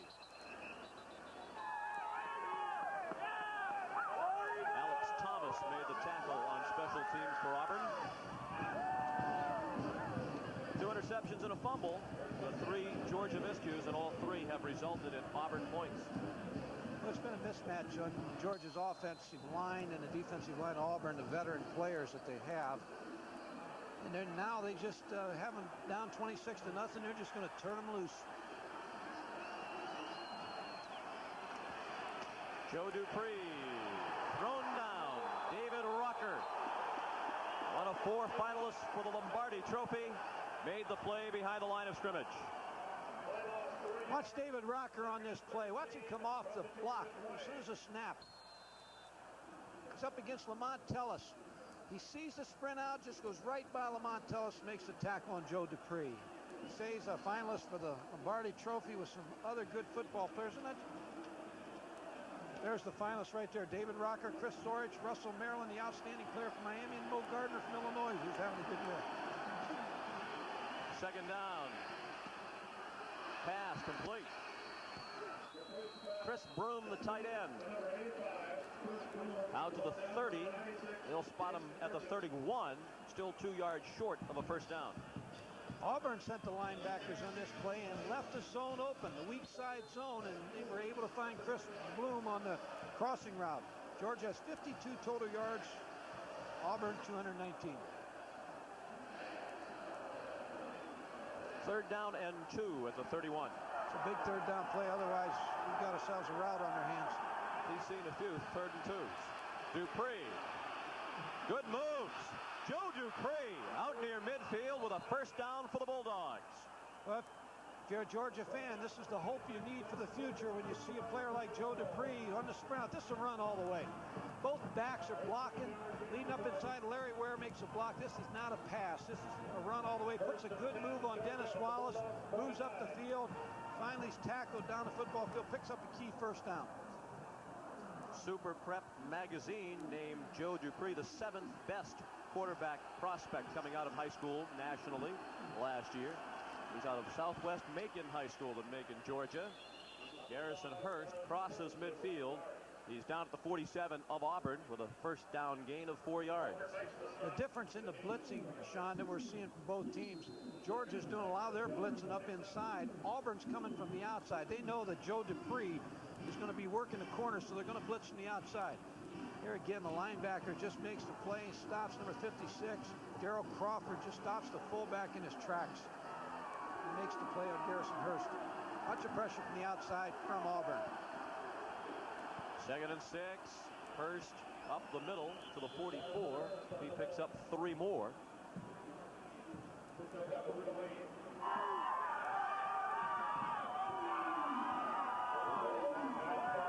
Who's your Heisman Trophy vote, Sean? After what I saw last week, I would go with Ty Detmer. He's a very deserving candidate, as is Rocket Ishmael and Eric Bieniemy. He's having a good year for Colorado. I think those are the 3 top players right now. And of course, Rocket Ishmael has the advantage. He's on TV every week. Eric Bieniemy deserves some serious consideration as well. Yes, he does. I would agree. I think those are the 3 who are at the top of the list at the moment. Larry Ware struggles, and he appears to have the first down. It'll depend on the spot. Here's Tim. Gentlemen, the times they are a-changing. How about California finishing 2nd in the Pac-10 race? Well, they're on their way, it would appear. Russell White, 8 yards for the touchdown. It is now 25-18 in the 4th quarter. Over 100 yards on the day for Mr. White. Back to Sean, Mike, and Kevin. Tim, I wonder where the band's at here in the 4th quarter. They may still be a factor in that game. California heading for the Copper Bowl. Timeout called by Georgia. They were still in the huddle with 4 seconds left on the play clock. 4th and inches upcoming for Ray Goff and the Georgia Bulldogs. Well, Mike, if Georgia's going to get back into this football game, they need to pick up this 4th and inches. I think they'll try to roll out with Joe Dupree on this particular play. Over the top. Looks like they picked it up. Larry Ware, the ball carrier, the official along the near side of the field, is going to mark him inside the 36, and that would be a first down. Darrell Crawford met him right in the air. ran the jet play where you go over the top. Good block by the fullback. You see Daryl Crawford meet him right in the air. Wow. I don't know about that one. That was an excellent tackle by Daryl Crawford. Met him right in the air. Larry Ware picked up the first down. I don't want to get on the referees again. No, I thought it was a good spot.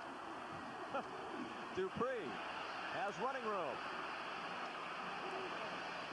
Boy, he has some nice moves in the open field as well. Froze the linebacker as he froze and picked up about 9 yards on the play. Joe Dupree made a good fake on this to the tailback, which held everybody. Watch the fake here. Excellent fake. Now everybody's held inside. James Willis went inside. There's nothing outside. Corey Barlow will eventually come up and force him outside along with Daryl Crawford. There's Corey Barlow outside. Second down 2. Ware, nice hole into the secondary. Larry Ware going in for a Georgia touchdown.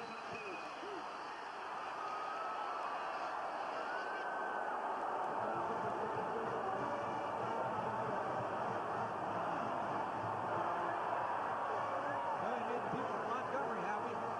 Larry Ware, running back from Montgomery, Alabama.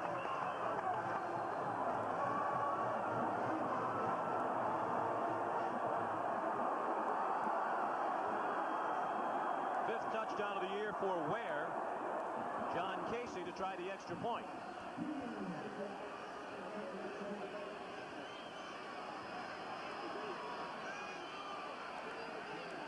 Casey's missed one this year. He's an excellent kicker. One of the best in the nation.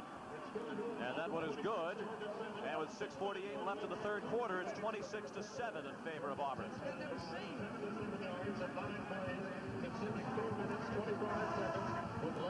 Watch the linebackers on the replay. They over-pursue a little bit on Larry Ware. Just got up the field too far. James Willis, once he got in the secondary, it was a foot race with John Wiley, and he won it. Here's a second look. Coming right at you, right in your living room. Larry Ware just finds a little seam through there because James Willis got upfield too far, scores a touchdown, and makes all the people in Montgomery happy. Well, not all the people, because there's a lot of Auburn fans over there, but from his school, they're happy. Yes, indeed. Robert E. Lee High School produced Larry Ware.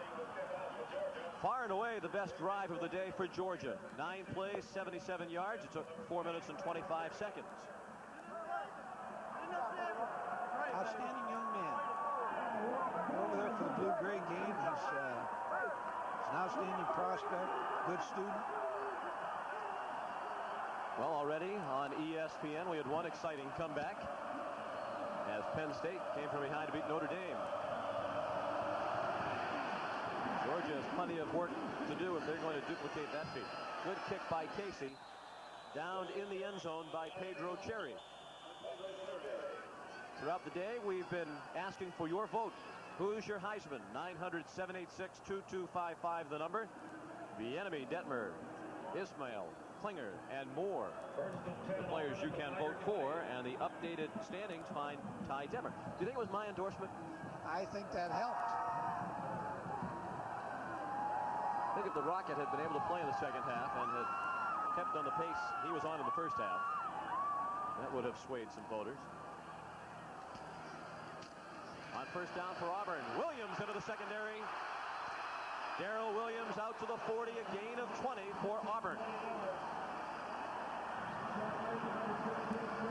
Electron Williams, and he has them cheering in Mobile.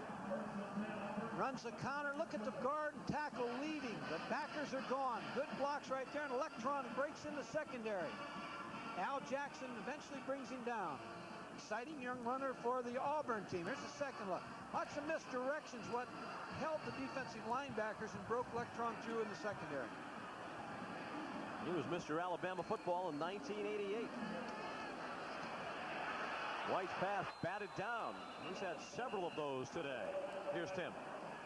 Fellas, one of the better bowl games will be the California Raisin Bowl. I'm going to tell you why. San Jose State, which tied Louisville, lost to Washington by 3, won today over Jim Sweeney's club by a final score of 42-7. That's a pretty big win anytime. They will get the Chippewas out of the Mid-America Conference in the California Raisin Bowl, Central Michigan to take on San Jose. When Fresno has lost this year, they have lost big. That's an exciting conference. Second and 10. 26-7 in favor of Auburn. We're in the third quarter. Williams, flag down on the play. Williams down after a gain of 5. Just the penalties in that direction.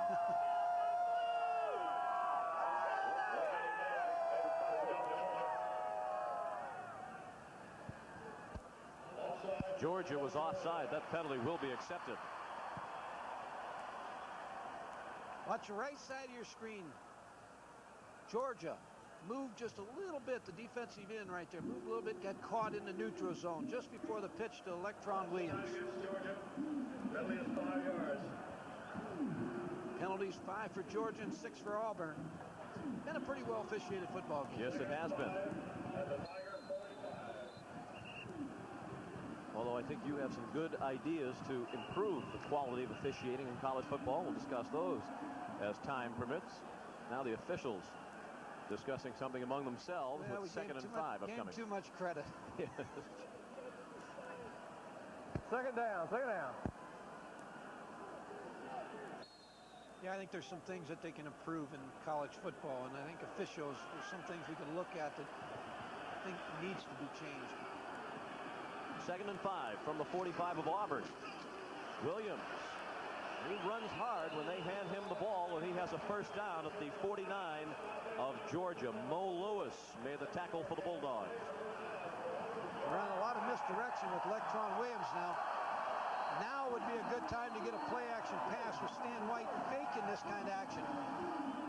Here's the misdirection. Watch the guard and tackle. Ed King, number 67, on the kick out. Electron Williams just sneaks through, picks up a first down, tackled by Morris Lewis.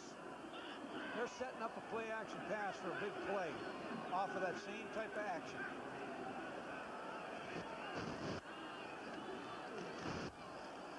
Blitz coming. White down. Driven to the turf by Mitch Davis.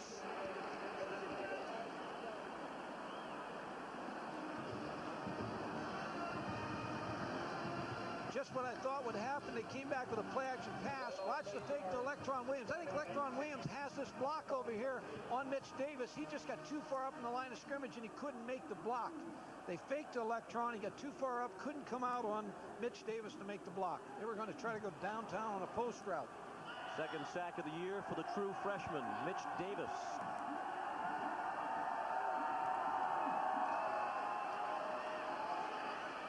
Flag down on 2nd down. Taylor the catch.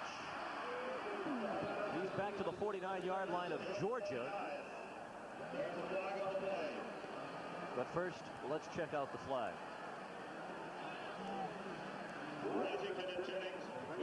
Holding.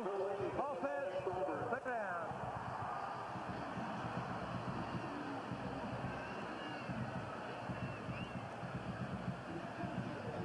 Auburn's getting a little sloppy. They came out with a nice drive. The start of the second half picked up a couple penalties in this particular drive. Asked Pat Dye yesterday if he had any different emotions coaching against his alma mater, the University of Georgia. He said no. He said, I have been at Auburn far longer than I was at the University of Georgia, and I am an Auburn man. He's 6-3 versus Georgia going into tonight's game. 2nd and 28. White has a man open. Dale Overton with the catch. He's back to midfield. It'll be 3rd and 11 to come for Auburn, a 17-yard pickup. They move Stan White sprinting out to the left. He's going to hit Dale Overton. The key to this pass play is watch Stan White get his feet up under him so he can throw the ball. Puts a lot on it. Dale Overton comes back to the ball. Now makes a cut. Tries to break loose to pick up more yardage. Tackled by Chuck Carswell, number 27. Dale Overton came to Auburn as a walk-on. That's his 17th catch of the year. 3rd and 11. White has it batted down again. Mo Lewis, who's been a standout on defense for Georgia, batted the pass down. They're going to have to block Morris Lewis a little more aggressive. He's knocked about 3 passes down today because they could not get his hands down. He's right in the throwing lane of Stan White. Chuck Carswell back to receive the punt from Richie Nell. Ray Goff said they would come after Nell. They do again, and he just does get it off. A very high kick. And the fair catch made at the 15. 3:27 left in the third quarter. We'll be right back. Hey, and all night. Well, the Auburn team might have played complacently from time to time this season, but their fans are anything but complacent. The team leading 26-7, but the Tiger fans whooping it up 85,000 strong here at Jordan-Hare Stadium. First and 10, Georgia. From their 15, Ware off tackle, back to the line, and that is all.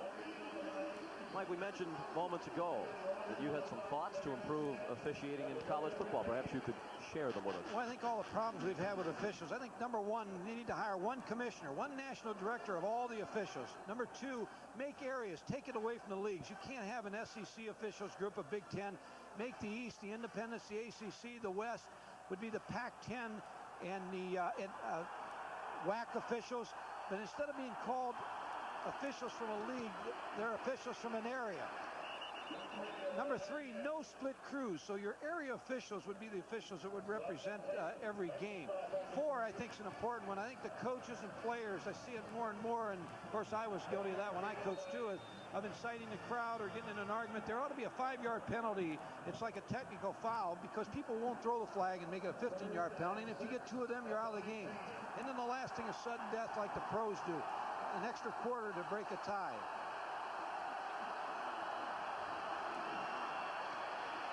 Dupree under pressure as he threw too high for Sean Hummings. And Georgia will be forced to punt. I think the biggest problems we have in officiating is when you have split crews in different divisions. Do away with that. Here's the replay. Watch Joe Dupree throw the football. He's got a post pattern coming over, and boy, does he take a hit from James Willis. James Willis has been in the backfield. Number 91, Lamar Rogers, also making a play. Shane Wasden waiting for the punt from Scott Armstrong.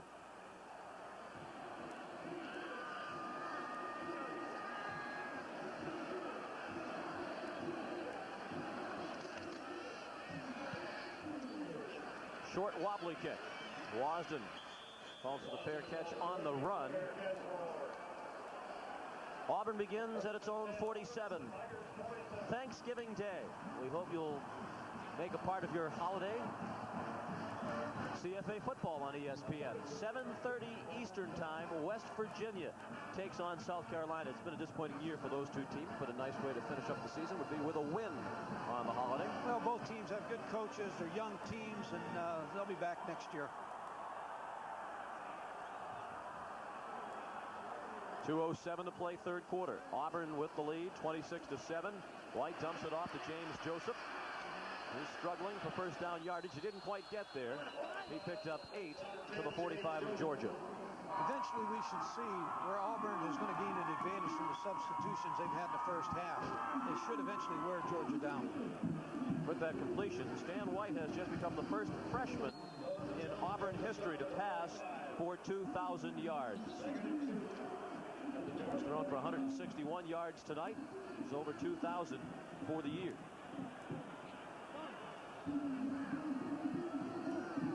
It's only going to get better.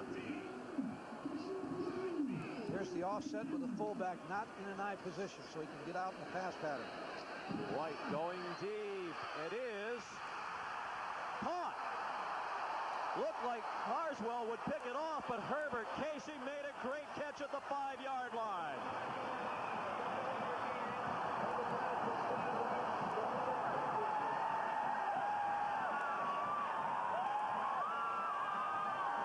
Here's Stan White throwing the football. Watch the contact after. Bernard Williams, here's the pass. Can't defend this any better. Herbert Casey's defended in pretty good position. The ball's kind of deflected. Herbert's alert enough to make the play. Usually only allowed 1 catch per ball, but he had 2 there. On the ground with Danley, slicing toward the goal line, flag down. Danley not into the end zone. He thought he was. The officials do not agree. And there is a flag thrown right about where Danley hit the turf.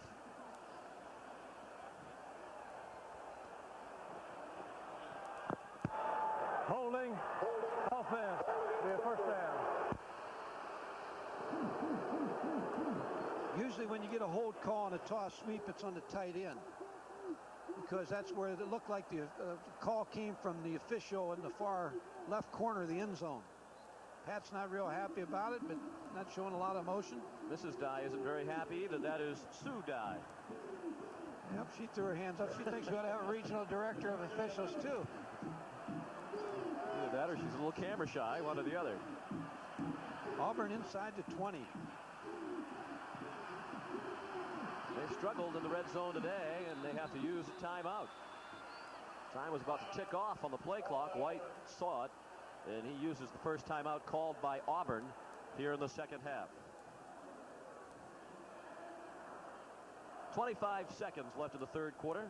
Ray Goff finishing his second season as head coach at Georgia. He is the third youngest head coach in Division I behind David Rader of Tulsa and Tim Murphy of the University of Cincinnati. Mike Archer will depart as LSU coach. There's been a lot of speculation that Rocky Felker will be relieved of his duties by Mississippi State as well.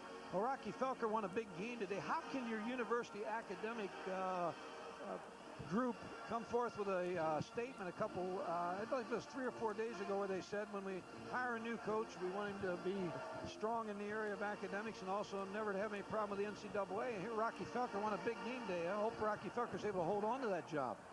Ray Goff apparently will, despite the losing record in his 2 years. 6-6 last year, a 6-5 regular season with a loss to Syracuse in the Peach Bowl.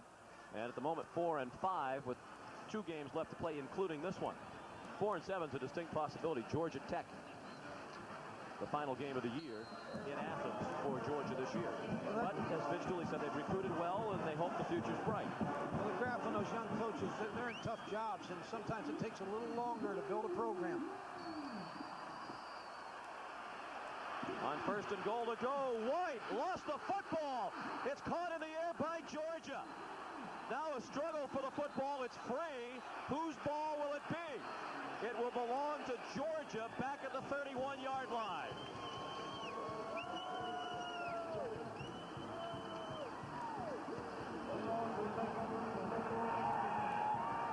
Well, we had a little bit of everything on that play, including a wrestling match at the place the tackle was made as Auburn tried to get it back, but the officials ruled that the play was over about 5 yards short of that back at the 31. Horace Lewis again comes right through the block.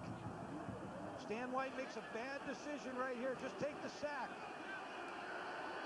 Willie Jennings came up with the football, and then the wrestling began. The officials blew the play dead at the 31. Final seconds of the third quarter. Dupree sets up a screen too high for Larry Ware. Good play call by George Hafner, the offensive coordinator of Georgia.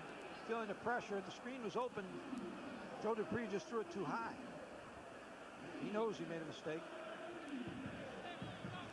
Talking about Mississippi State, and again, the statement that was made, that was recorded. Now, maybe that wasn't the statement as it was, wasn't maybe reported accurately.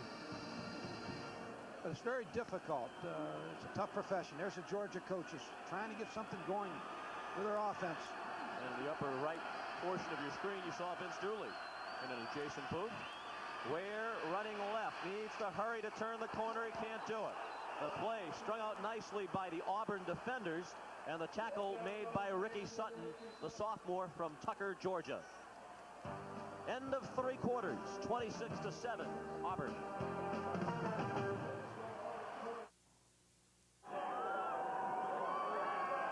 Long yardage situation, Sean. Auburn has brought 6 DBs in. Joe Dupree better be very careful right here on throwing this football. One thing he doesn't want is a turnover, and there's a heavy percentage that he's going to have trouble. Quarterback draw, good call. Dupree out across the 40, close to a first down. Excellent call by George Hafner. The blitz came from the outside, ran a quarterback draw. They brought the 6 defensive backs in, expecting him to throw the football. Watch the draw. It's a draw all the way. Now, here comes the pressure from the outside. Number 92, Ricky Sutton.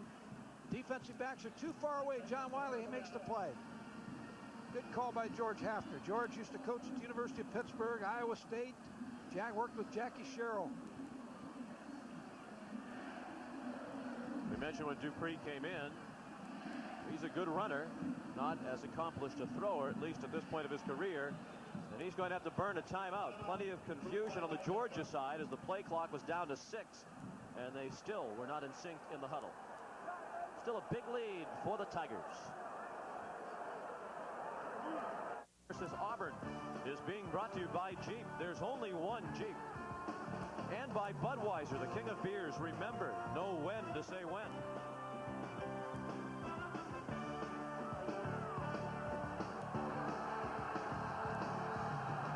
Just underway in the fourth quarter, and it's a 1st and 10 for Georgia. Larry Ware goes nowhere.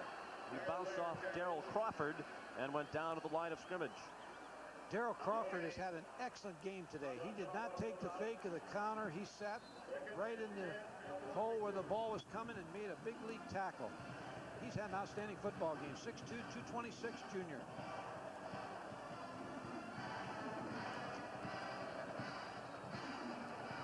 Ray Goff and the Bulldogs now with just one timeout remaining. Wilson with flags down. Into the secondary and down at the 27-yard line. There is a flag thrown in the offensive backfield of the University of Georgia. If the play stands, it covered 29 yards. I believe that one's coming back too. Chad Wilson got up hobbling as well.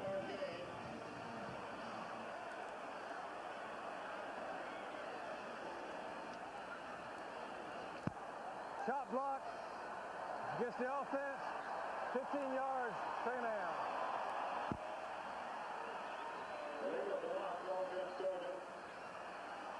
May have called that on the nose guard. And the offensive guard may have chopped him. Somebody sets him up and somebody blocks him low. That's exactly what they're calling. Yes. See, run it back one more time. Watch the left guard. See if we can get that replay for you again. That's exactly what they called. The center set the block up. We'll come back to that after this play. Instead of a first down in Auburn territory, it's 2nd and 25. Dupree, he's going to run for a long way. The secondary kept running downfield with the receivers. Joe Dupree all the way down to the 29-yard line.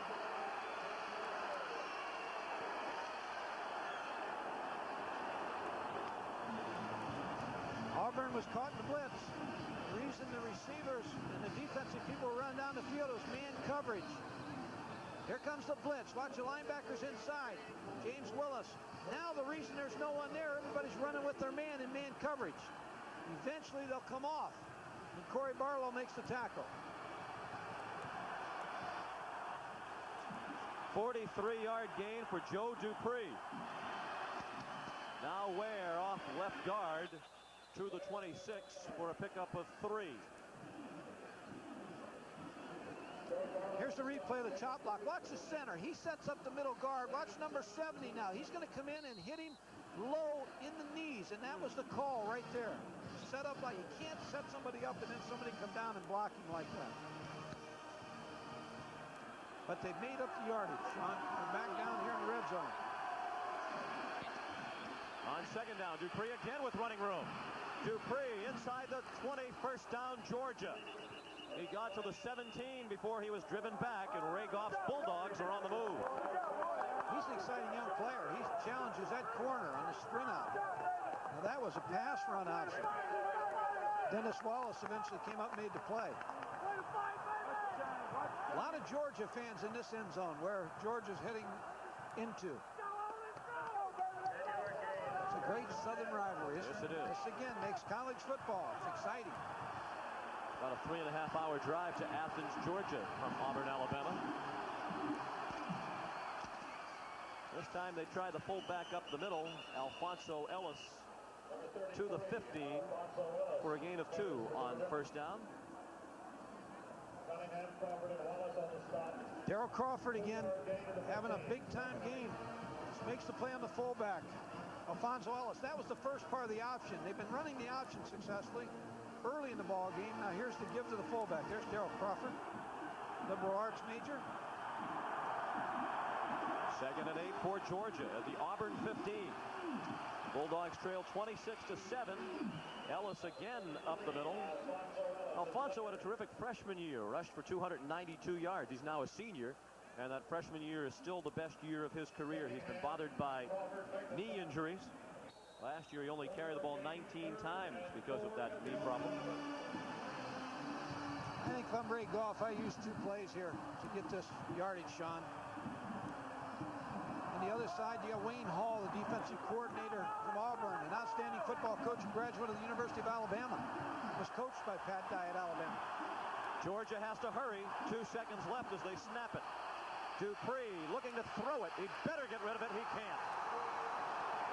Carrick and Cunningham threw him for a loss back at the 16, and the field goal team will come on.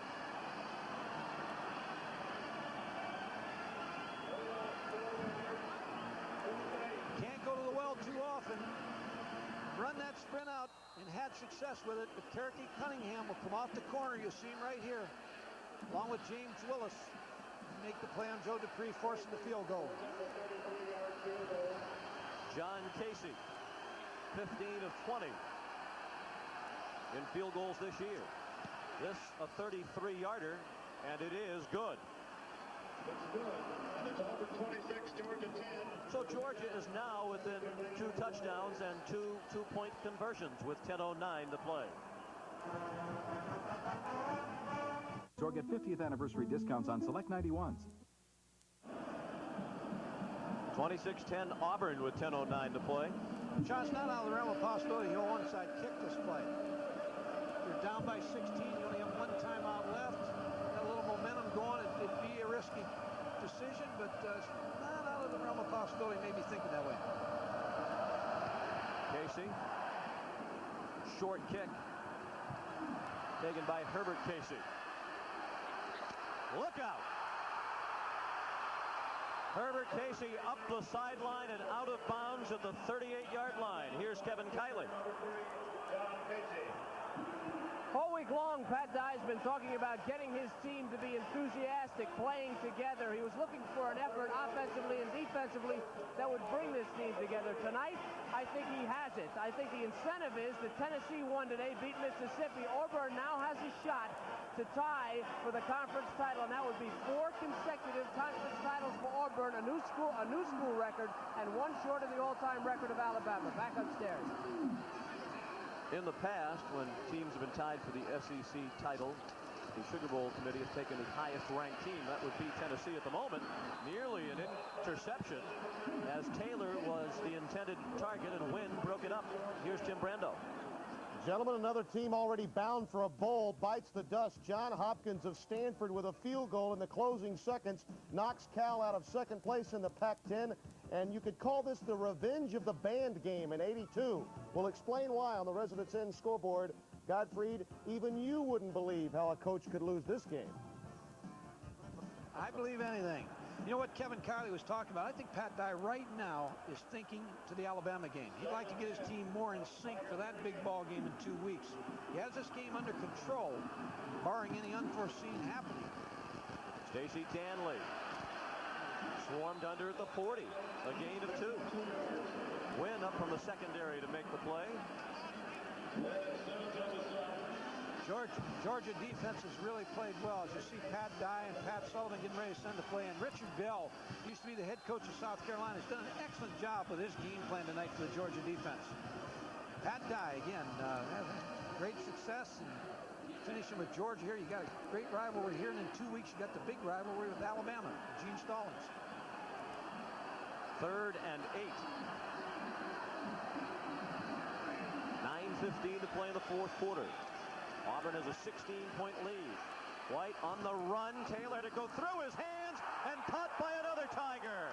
Dale Overton, after it went through the hands of Taylor, made the catch for a first down in Georgia territory.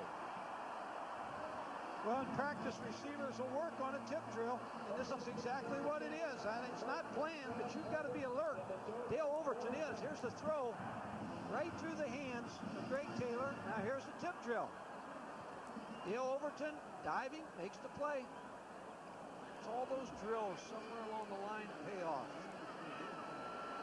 What a big break. Keeps the drive alive, keeps the clock moving. Joseph. Whistles were sounding as he was still driving forward. He's down at the 41-yard line. I'm impressed with Georgia, the way they play. They play with a lot of heart tonight. Young football team. They have fought. This defense has fought all night. We've talked about their youth and enthusiasm. One thing that could diminish that enthusiasm is the report of an NCAA inquiry into the Georgia football program.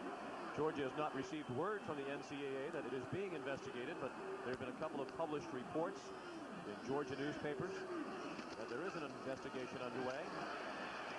I think the tough thing, Sean, when that happens, it's very difficult, as we've talked about all night about the profession, but there needs to be a new rule. The NCAA is very archaic in their investigative manner. Dave Burst does an outstanding job, but here's Ray Goff. If somebody reports that, that doesn't necessarily mean it's true, but it lingers on and on. They have to put a rule in that you have 90 days to 120 days once you do file an inquiry, somebody does, that you got to clear it up. It can't go on for 3 years because it just affects the program, affects the coaches, it affects recruiting. If it's true, and you need to get on it and find out. If they need more people in the NCAA, they need to hire more people. Dave Burst does an outstanding job, but probably needs more people. It is very unfair to Georgia. If there is nothing to the report, it still is a shadow that looms over their recruiting. Well, it could loom for a year and a half. It's loom. When I went to Kansas, we were just being investigated when I took the job, the previous staff, and people were telling us we'd be on probation for 20 years. You know, they use that in recruiting, and it's not fair. 1st and 10 Auburn. Light trip as he handed the ball off to Danley. Still they make a gain of the play as Danley pulls down to the 32. Ray Goff's had a tough time. He's had a lot of things happen. This is interesting. He turned his wife in for a telephone call that she made to a recruit. The recruit committed, and he had to turn her in because she was not one of the 9 coaches that could call. And he told Vince Dooley if she got that recruit in 3 minutes, what it took the whole coaching staff a year and a half to get, he's going to fire all his coaches and hire his wife. She was trying to be nice to welcome the young man to Georgia. He had already made up his mind. Here's Danley to the 15-yard line. 1st and 10 Auburn. The Tigers on the move, trying to put this one away. I think Georgia's wearing down a little bit on defense. Here's the belly play. Number 97, Mike Steele, was too far up the field. You see the hole. You know, I think Georgia's wearing down just a little bit. Tackles made by Mike Jones and Chris Wilson in the secondary, number 9 and 16. Well, that tip pass that was caught by Overton was a real backbreaker as far as the Georgia Bulldogs are concerned. They're about to stop the Tigers, force a punt. Instead, the drive has continued. Looks like a broken play. Now White throws. Intercepted. And what a great interception along the near sideline. George Wynn with the pickoff. An acrobatic catch. Now the question is, where will they spot him? Looks like they're going to call him down at the 1 and not in the end zone. Auburn hasn't had a lot of success with this play action. This is a naked action where no one comes out and blocks for Stan White. He fakes the toss sweep. I think they had a busted play.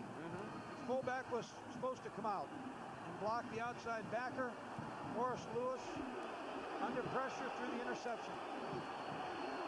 Here's a second look. It's just a break in the backfield. Electron Williams just didn't pick up the outside backer. Oh, dangerous play. They run the toss out of their own end zone. And Ware just did cross the goal line, get back into the field of play.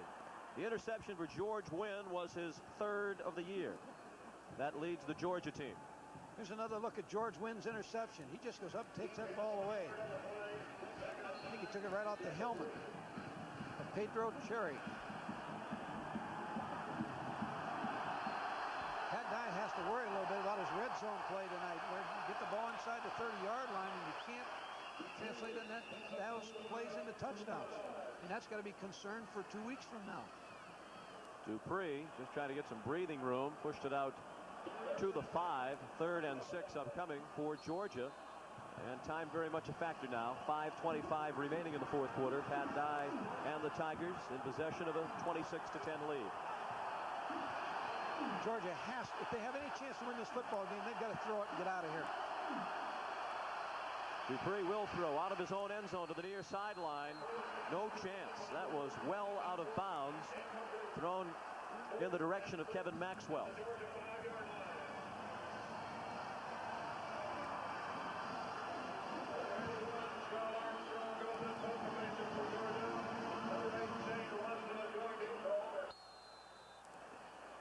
I think they'll try a middle return on this kick.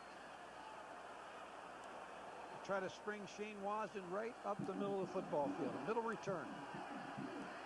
Armstrong almost along the back line of the end zone. This is his 8th punt. And they threw something at him. He's got to watch his back foot so he doesn't touch that line. Short kick. Wasden from the 37. Try to walk the tightrope. They'll mark him out inside the 30 at about the 28-yard line. Exactly 5 minutes to play. Auburn is in command.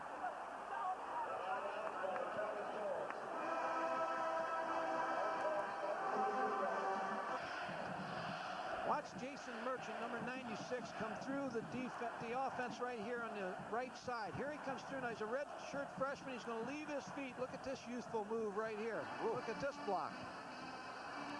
May not make it to the dance after the game. Alfonso Ellis sent Merchant airborne. Great field position for Auburn at the Georgia 28. Boy, field position has been the biggest difference in this game. Neither offense has been scintillating. But Auburn has taken advantage of the Georgia turnovers and of excellent field position. And on first down, it's Darrell Williams, the 26, for a gain of 2. Rakoff, you look at him here, you get Pat Dye. Pat Dye right now is concerned. His biggest concern is 2 weeks from now. He knows he's going to face a very tough Alabama defense. And in this area that he's in right now on the football field, his offense has not performed well. He'd like to see him score a touchdown right here. Get a little confidence for 2 weeks from now.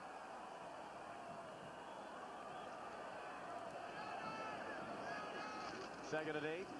Williams couldn't get outside. Mitch Davis made the play for Georgia. The outside linebackers for the Dogs, Davis and Lewis, have been outstanding tonight. Richard Bell can be proud of his defense tonight because they have fought and scratched and been on the field this whole ball game. Been a little bit, but they would never break. Mitch Davis, another of those true freshmen, playing for Ray Goff. Now a timeout called by Auburn. Each team has one timeout remaining with 3:48 to play, and the Tigers on top, 26-10. Sean McDonough with Mike Gottfried and Kevin Kiley at Jordan-Hare Stadium in Auburn, Alabama. The homestanding Tigers tied in a 2-game losing streak, leading 26-10 with 3:48 to play, and they're facing 3rd and 7 at the 25 of Georgia. On the ground with Danley. First down and more. Stacy Danley down to the 11-yard line. Brought down by number 9, Mike Jones, and number 27, Chuck Carswell. Well, a little bit too late for Stacy Danley to get into the Heisman race, but these gentlemen are very much alive. And we're asking for your opinion. Who's your Heisman? 900-786-2255. Mike, it's about time you stopped avoiding this issue and took a stand. Well, I'll tell you, the top 3 would be deserving. I'm going to add my vote to Eric Bieniemy in Colorado. I think he's carried his football team. He's an excellent running back. They're having a great year, and add my vote for him. James Joseph down to the 2, close to another first down for Auburn. Phone lines will stay open for our Heisman poll until the conclusion of this game, and Tim Brando will have the results for you on our Residence Inn postgame show. 1956, Paul Hornung won that award on the ball club Notre Dame team. It was 2-8.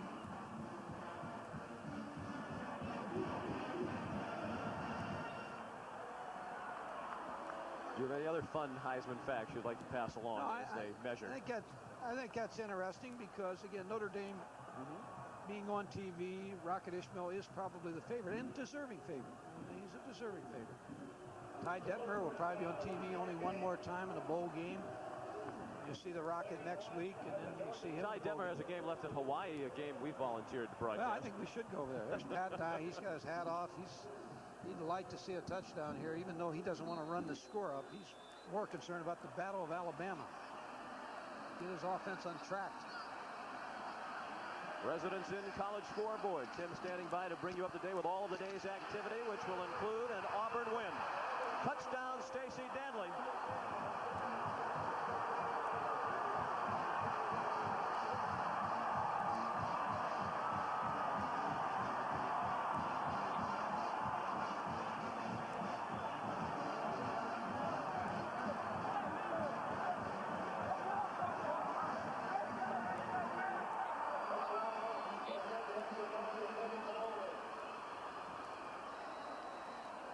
Jim Von Weil drills it through. It's 33-10, Auburn. From the end zone, watch Stacey Danley. Watch him open up the hole. James Joseph, lead block. He's just going to power through. He got that on his own. These two teams will now look ahead to their upcoming in-state rivalries. Georgia's last game against Georgia Tech. Auburn's final game of the regular season against Alabama. West Virginia and South Carolina. Our Thanksgiving Day game Thursday at 7:30 Eastern time. Speaking of within the state rivalries, here's a rivalry that is not appreciated as much around the country as it is in the state of Virginia, but they get after each other, Virginia and Virginia Tech, next Saturday at 4. Well, Sean Moore's injured, but I'm going to tell you, they got a backup quarterback named Matt Blunden. That's a big-time quarterback. And following the Virginia Tech battle at 7:30 Eastern time, it's Syracuse heading for the Aloha Bowl, led by their outstanding head coach Dick McPherson against the Miami Hurricanes. Where'd you graduate from, Tim? Syracuse University. How'd you tell? Your team's gone to the bowl. Yes, indeed. Congratulations. Scratch for it. The win today over West Virginia got Syracuse to the Aloha Bowl. Carswell running hard out to the 31-yard line. Both these teams have interesting games remaining. Of course, Georgia against Georgia Tech. Bobby Ross got that Georgia Tech team playing very well offensively and defensively there. And then Alabama and Auburn. Gene Stallings and his coaching staff done a great job. Bill Oliver on defense, Mike DeBose, their coaching staff. And when you talk about two exciting football games, they're both going to be exciting. And our game, Virginia Tech next week, will be a good one. Well, the folks in Blacksburg are excited about our arrival. Virginia Tech doesn't get much exposure nationally, but just last week they played Georgia Tech to a 6-3 game in Atlanta. They are capable of playing with the best teams in the country. Well, Frank Beamer's the head coach there. When I was coaching at Murray, he was an assistant of mine. Took over from me when I left Murray, Kentucky. Great place to coach, by the way. Great people. And Frank Beamer is an 8-man front coach on defense. They'll play good, solid defense. And as I said, Virginia will come in. Sean Moore's hurt. That's really a tough break. But again, Matt Blunden was a very highly recruited player out of Ridley, Pennsylvania High School. So he'll give him a good quarterback. Dupree looking for Sean Hummings. Incomplete. Disappointing tonight that we did not get a look at Andre Hastings, the outstanding true freshman receiver for Georgia. He's out with an ankle injury. Pat Dye will have to prepare for him in the future. One thing about Pat Dye is he looks across the sideline. He knows he's going to see these guys again next year and the year after and the year after. They'll be around for a while. This is a young group that's going to come on and get better. I think what Ray Goff said to us yesterday proved to be true, that the defense plays well despite all of their injuries and losses for academic reasons. Here's Dupree again with the secondary man-to-man running down the field. None of them turned around to watch Dupree, and he went all the way to the 45 of Auburn with a first down. Auburn still blitzing on defense. Wayne Hall still trying to get after the quarterback. Joe Dupree escapes and gets outside. He's dangerous once he starts running the football. 16 rushes, 117 yards. He's been the best weapon they've had on the ground. He's only 1 for 10 passing for 11 yards. Going for it all, and it is incomplete. batted away at the last moment. Nice defensive play made by Roy Hunter, a backup safety, as the pass was intended for Steve Moore. Boy, Roy Hunter just with a great play here. Watch this pass. This is a touchdown. This got touchdown written all over it. Watch him get his hand on the ball. Now he just got his hand in the way of the eyesight of the receiver. Took his eye off the ball. I'd come back and throw it again. 33-10 Auburn. Pass incomplete. Intended for Kevin Maxwell, the junior from Zama, Japan. Georgia's offensive line now 400 classmen will all be back. Bill Rosenberg, Hayes Sadler, Jack Swan, Lamont Tellis all will return. Getting a little bit of a baptism tonight against this Auburn defensive front. 3rd and 10 now with 2:14 to play.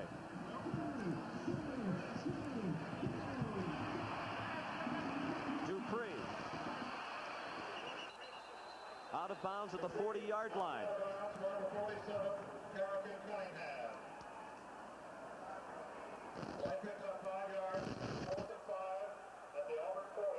Well, they have one more shot, Sean, to try to put some points on the board on this 4th down play. Try to keep the drive alive.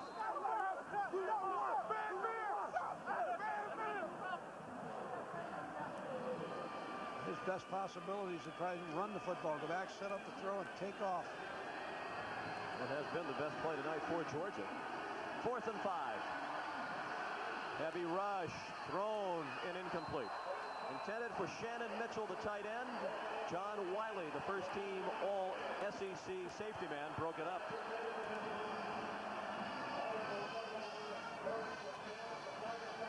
Very difficult in this league to go undefeated. Every week you have a rivalry in the SEC.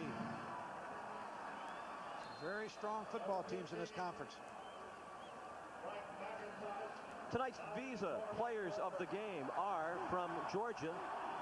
Outside linebacker Mo Lewis, the senior from Peachtree, Georgia. And for Auburn, Darrell Crawford. Selected first team All-SEC in the preseason, and he lived up to that advanced billing tonight.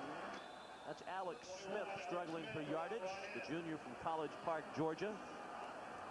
Frank McIntosh, the senior quarterback, is in it for Auburn, the signal caller position. He's been a backup throughout his career. Backed up Reggie Slack for a couple of years. And now he's backing up White. They battled in the spring, and Stan White got the edge in fall camp. Pat Dye's going with the young redshirt freshman. They're just going to run the clock out.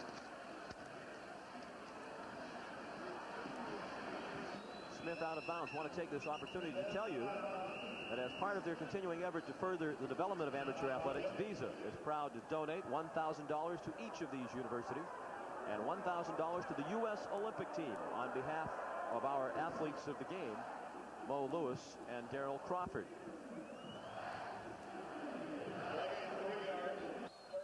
The bowl picture took a scrambling effect today with some losses. Colorado will probably move to number 1. Wouldn't be surprised Miami moves to 2. Texas is coming on. Georgia Tech, BYU. Yeah.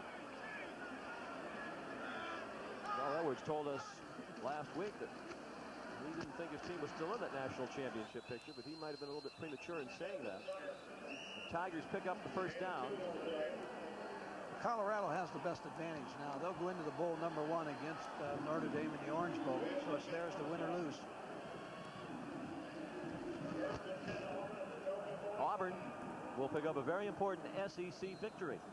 If they win their final game against Alabama and Kentucky wins its last 2, or rather Tennessee wins its last 2 against Kentucky and Vanderbilt, they would finish with a share of the SEC title. That would be up to the Sugar Bowl to choose which team would go to New Orleans. The important thing as far as an athletic director, and Pat Dye is also the athletic director, is concerned, is that the money gets split. Even if Tennessee goes to the Sugar Bowl, Pat Dye will get his half of that money. Pat Dye is fortunate. He has Hyman Wall here as his athletic director, so he splits his duties as head football coach and athletic director. He has a good assistant. Miami's a team coming on. Yeah, really playing well. I think this season has demonstrated more than any other season I can remember the need for a playoff in college football. There's so many teams that right now could claim to be number one. Right now, they're really just like basketball. You want to be strong at the end, and there's a lot of good college football teams right now that are really coming on.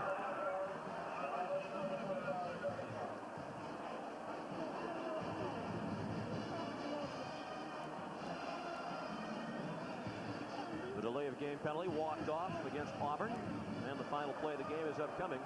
Georgia, meanwhile, will suffer its first losing season since 1977, and just its second losing season in 27 years, as this loss will drop them to 4-6 with one game remaining at home against Georgia Tech in 2 weeks. A lot of great pride in the Georgia program. They'll be back.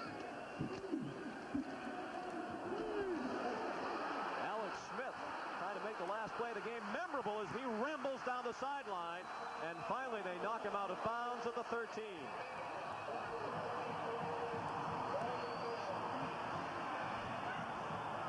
Well, that run got him heading in the right direction. He just kept going right to the locker room, and Sue Dye's husband will be happy tonight as Pat Dye and the Auburn Tigers post a 33-10 victory over Georgia. As we mentioned, very important victory as far as the SEC title is concerned and the Sugar Bowl bid that comes with it. As always, let's go down to the field. Kevin Kiley's with the winning coach, Pat Dye. All right, thank you, Sean. Pat Dye, congratulations. You were looking for a sign that this team would come together, that they'd be ready to play with Alabama in 2 weeks. Did you get it tonight? Well, I think so. We still make some mistakes, and we're not a real polished football team offensively, but defensively, I thought we played the best we played all year long. Quarterback hurt us a couple of times, but we probably were coming on a little bit too much tonight. You're back in the conference race. If you do beat Alabama, you have any problem with Tennessee being ranked above you and they get the Sugar Bowl bid if you make it? Not really. That's the luck of the draw. We've had our opportunities to be ranked higher than Tennessee. Whatever the people think we should be ranked, I think it'll basically be fair. And these kids going to be somewhere in a bowl game, and if we can just share the conference championship with Tennessee, that'd be more than I could ask for. Thank you, Pat, very much. Congratulations. Thank you. All right, Sean, Mike, back upstairs. Once again, the final score of tonight's game, Auburn 33 and Georgia 10. Auburn very much back in the Sugar Bowl picture with this victory. We'll have more in just a moment.